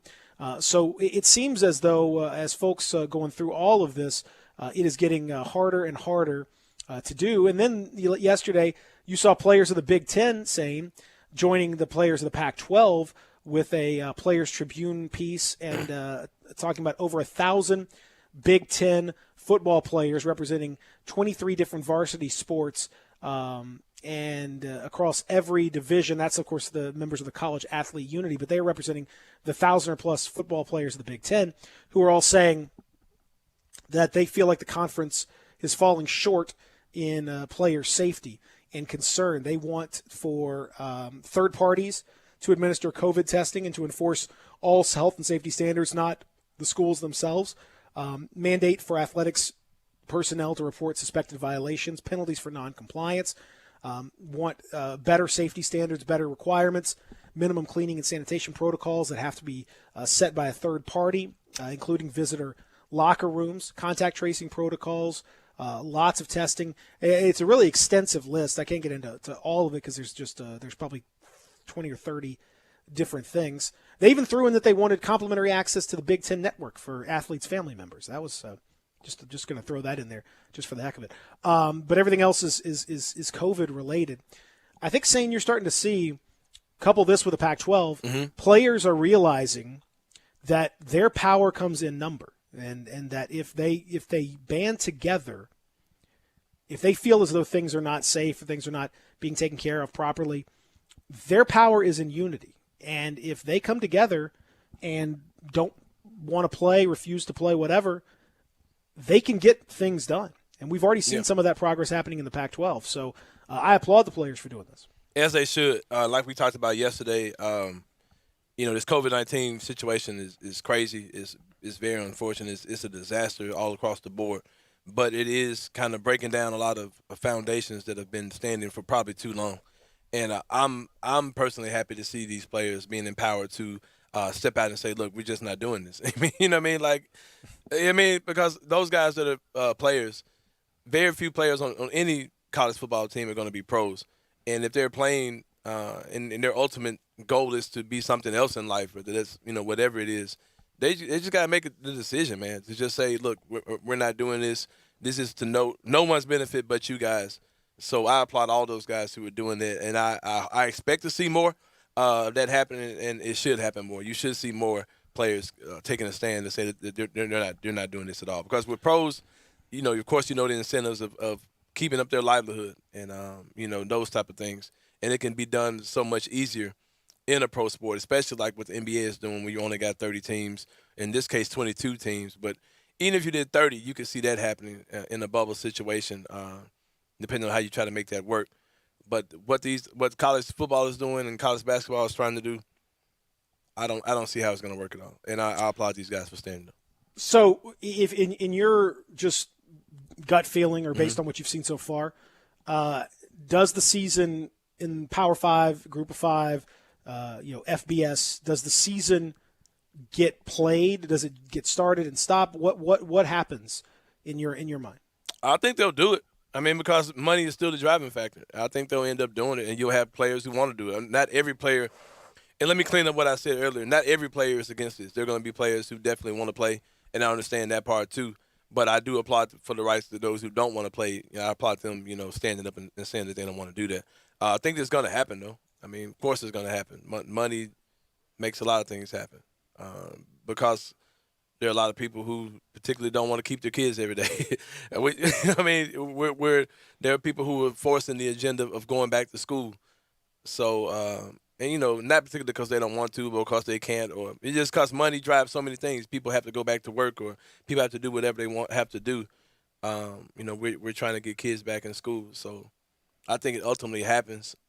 And I talked about how I thought the NBA bubble, when it pulls back into the garage after it makes its trip, it's probably going to have a wheel missing and needs a new transmission, a tune-up, and all these type of things. I think the NBA car is actually going to be fine by the time it pulls back into the garage. But I think it'll look decent, pretty much look like how it looked when it pulled off. But this college football thing, if it starts the season and finishes the season, yeah, man, that car is going to look like a Grand Theft Auto car once you've just been, once all the wheels have been shot off of it by the police, and it's going to kind of look like that by the time it pulls back in. Well, here's another problem that's going to continue to happen. In Louisville yesterday, University of Louisville officials confirmed they have temporarily suspended all team-related activities for men's and women's soccer, field hockey, and volleyball due to a COVID outbreak. The news release from them said that 29 members of the 4 teams tested positive for COVID. The primary source of the positive test was traced to an off-campus party. Athletic Director Vince Tyra said he was, quote, incredibly disappointed and frustrated by the outbreak, and said men's soccer is the leader in the clubhouse among the 4 squads temporarily suspended. I don't know that we needed to say that, but there you go. I think you're going to see this more and more saying 2 things. Number one, obviously you're going to see outbreaks are going to happen. If you're going to get college kids together, you're going to get kids in high schools together. We've already seen plenty of outbreaks happening in high schools that have come back, including some in our listening area and Middle Tennessee, East Tennessee, Georgia. We've already seen them. It's going to happen. Here's the thing. If you don't have a protocol in place, if you don't have a bubble, if you don't have protection, if you don't have a plan, I don't want to hear Vince Tyra, athletic director. I don't want to hear these athletic directors. I don't want to hear coaches. I don't want to hear administrators of any kind coming down and bashing the kids for doing something that you absolutely knew they were going to do. Mm-hmm. What do you think they're going to? We've spent months in this country telling people, if you're young, it's no big deal. Right. If you're young, it's fine. If you're young, it's cool.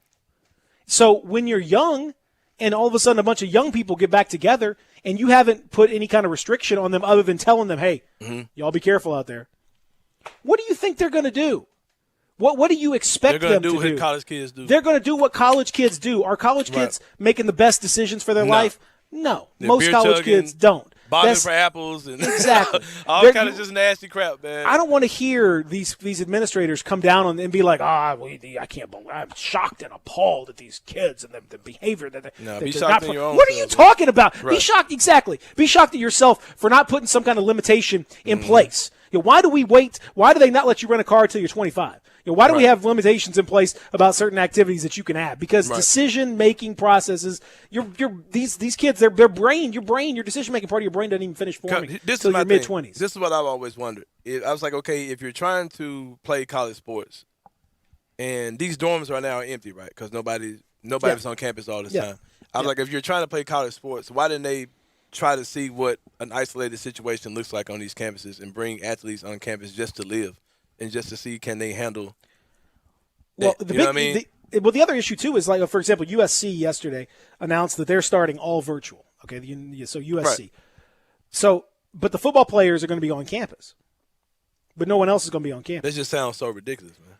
That sounds so ridiculous. Like, for college, like, at the end of the day, it's supposed to be about a quote-unquote extracurricular college activity of, student athlete, right? Right.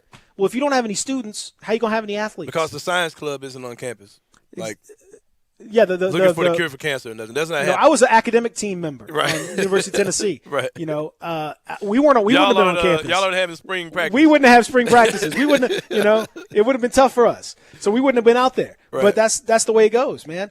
And with that being said, don't tell me it's about anything other than money. Like, it was so many people that came at us yesterday in the text box. Like, bro, like, I hear what you're saying, but it's about money. Like, the fact that you guys are leading these kids out like sheep, like sheep led to the slaughter. Is that that's what they're doing? You know what I mean? And it's nothing else but that. And I mean, and just call it what it is. That's what it is. Just say what it is. But they don't want to say that. They don't want to talk about that because it just heightens and it makes the hypocrisy of the whole thing very, very obvious. Right. We've known it forever, but rarely is it laid so clearly bare that you're willing to, put these kids at risk. You're willing to risk their cases. You're willing to risk their futures. You're willing to risk all of that for the money that's coming in. Why is Division II? Why is Division III not doing it? Why are other schools not doing it? The ones that are the revenue generating ones are the ones that are choosing to do it, and and then you're going to browbeat the kids for when they're on campus making decisions. What are you talking about? Right.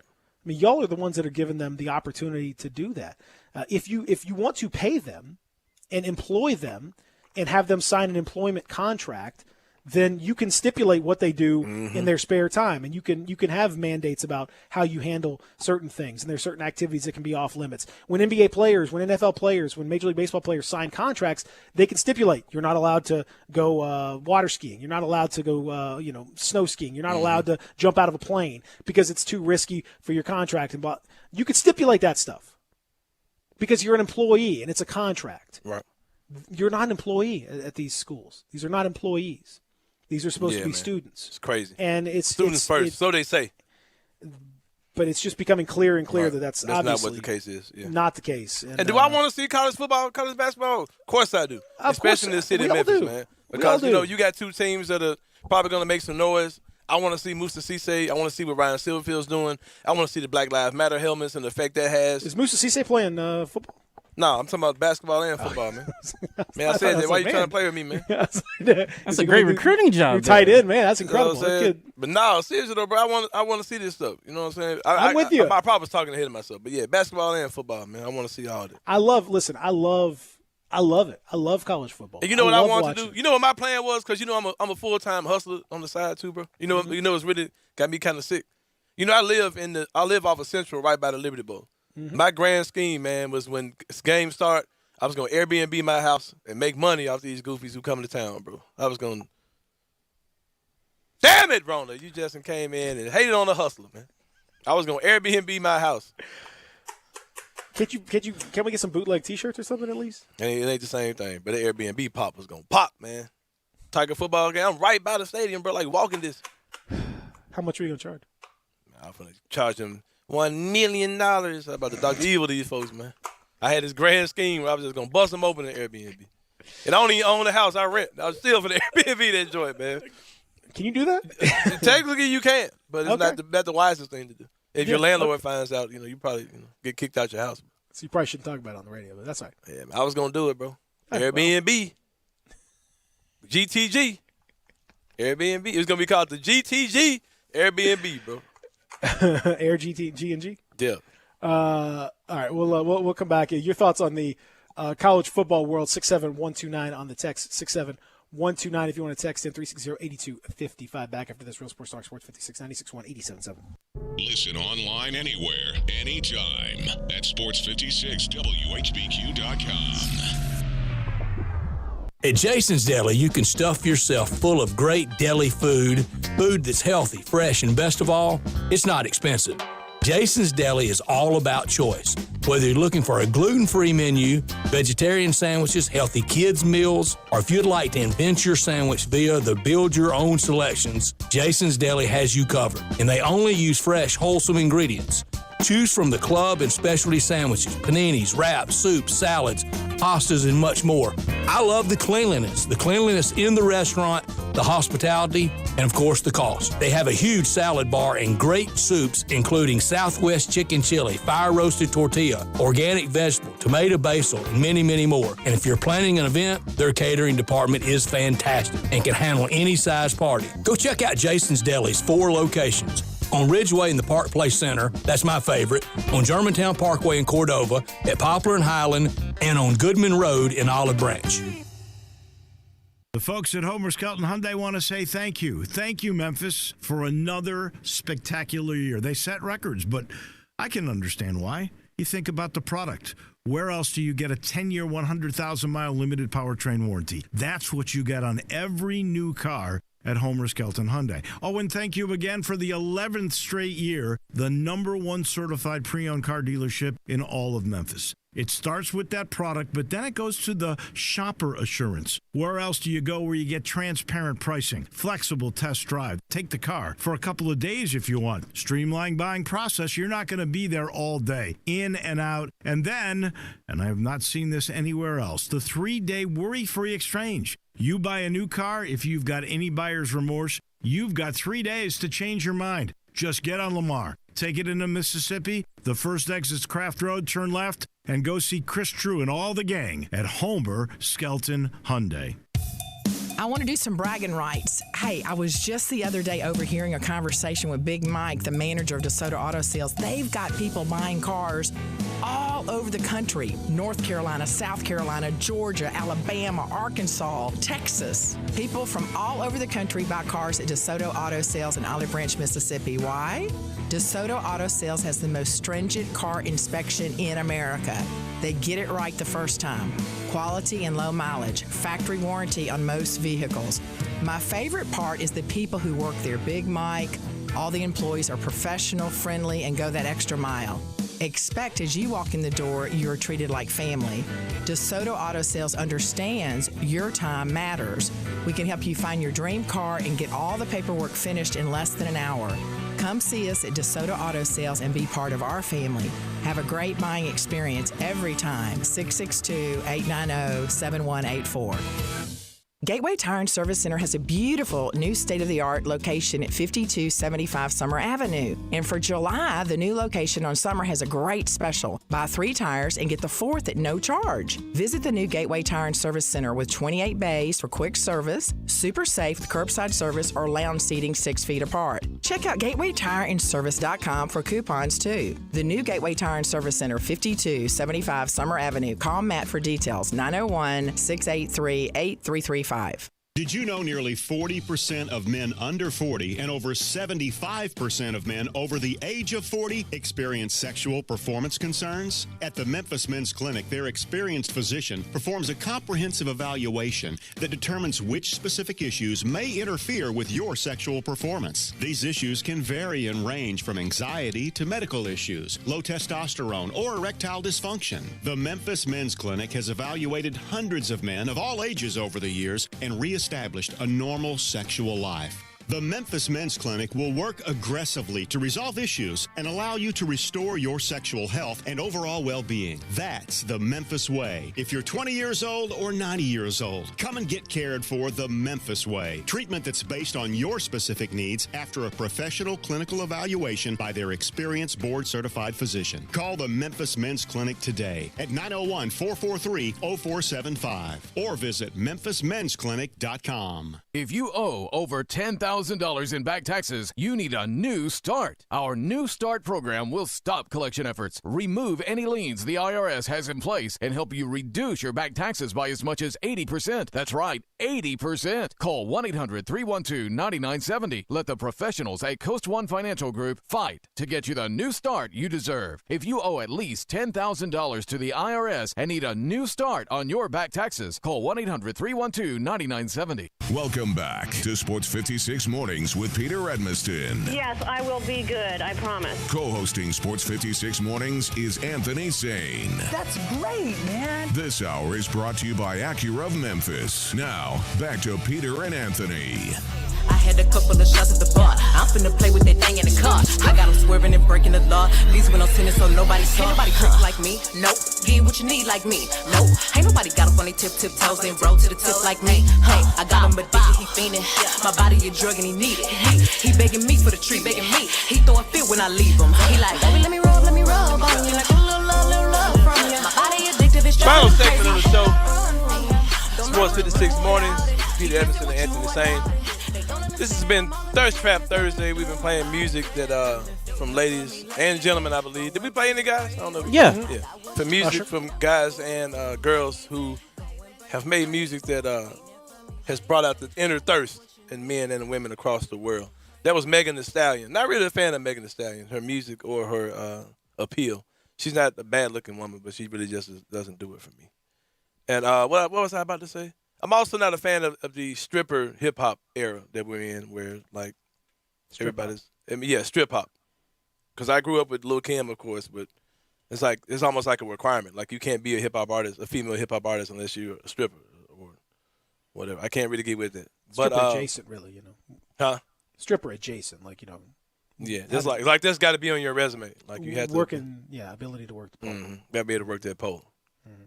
But yeah, early in the show, I teased a video clip I wanted to play. I think Zach has been doing double duty, man. I think after he leaves this show, I think he's been doing some voiceover work.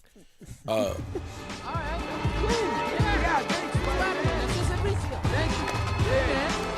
up, little man? Yeah, I'm the new Spider-Man. Check it out. Whoa! That was part of the movie. Okay, let's do this one last time, yeah? For real this time. This is it. My name is Miles Morales. I was bitten by a radioactive spider, and for like 2 days, I've been the one and only Spider-Man.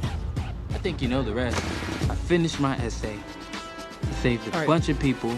Very good, Zach. Zach, thank you. You say that my name is Miles Morales? My name is Miles Morales. That's 100% you, bro. When I first heard Zach on the radio, because I've seen that movie a million times. Like this great movie. This game, oh yeah, top hands down. Like that's one of the best comic book movies. Period. Like not just animated. Oh no, I've seen it a million times. When I first heard Zach on the radio, I was like, man, why does Zach sound like Miles Morales? Like all the time. But that dude who played that part is a beast, though, bro. Like that guy who played that, he also played Raekwon in the Wu-Tang Clan series on Hulu. And I was like, okay, bro, why they got Miles Morales playing Raekwon? But when I saw it, I was like, oh yeah, that dude captured the essence of Chef Raekwon. He's good, man. Yeah. Oh, we're getting the second. Second season. Spider-Verse. What is it? 22. Yeah, we're getting the second season of Wu-Tang documentary too. But yeah. Oh, are we? Oh, good. Yeah. But they are working on another Into the Spider-Verse. I'm sure it's a movie that can do and include social distancing. So hopefully this hasn't this hasn't caused a delay for that movie. I hope not. I just want to see a movie, swing man. His way over. I know. I want to go to the Malco. What's the one on the square, man? I want to go to the Studio movie. on the Square. I was going to say the Paradiso. No, Studio on the Square is the best. I want to go movie back. theater They got those nice seats. Just kick back and relax, watch a movie. I know. Yeah, man. You can bring your own beer, wine, whatever. Just bring it. Food. Just bring it in there, man. Yeah. Nobody cares. I'll go out to the one in Collierville because they got the seats that kind of pop out like a. Nah, who cares about all that, man? Go to the one that's got some soul. A movie theater that's got some soul and culture to it, man. I gotta take you to a real movie theater once this world opens back up, my friend. I've been to a real movie theater. Man, you ain't. I've been to the Majestic. What are you talking about? I wasn't Collierville. No, bro. I want that. I went to the Majestic. Nah, bro. I gotta take you to a real movie theater. You got to go to the one behind Skateland on Sunday. Yeah, man. Real deal movie theater, bro. Not this cute, cleaned up IMAX crap. You go to a theater with bad sound. Listen, I like my seats clean. Remember 2 screens? The old $2 theater that was over, like right across the street from where you are right now, Anthony. That the Apple Tree. Yeah, You remember that? was right. I'm thinking about the one on Winchester and Ross. The original was right across the street, and the arcade over here. It shows how old we are, Peter. Oh yeah, I remember that arcade too. I played that arcade like nobody. I played several games in that arcade. And the sound of that movie theater. You can't see my eyebrows unless you're watching on the stream. I played several games, I bet. including that arcade. Going to the arcade, Mom. It was fun. Yeah, man, for sure. A certain time in your life, man. That's yes, sir. We got to say goodbye. Coming up sir. tomorrow, we're going to talk to our friend Adam Kramer about the world of college football, which is just constantly changing. We'll talk to Kari Thompson as well about the world of preps and everything else that Kari wants to get into. So it's going to be a busy show for us. Coming up next, of course, is Middays. Yes, sir. Y'all enjoy your Thirsty Thursday. We-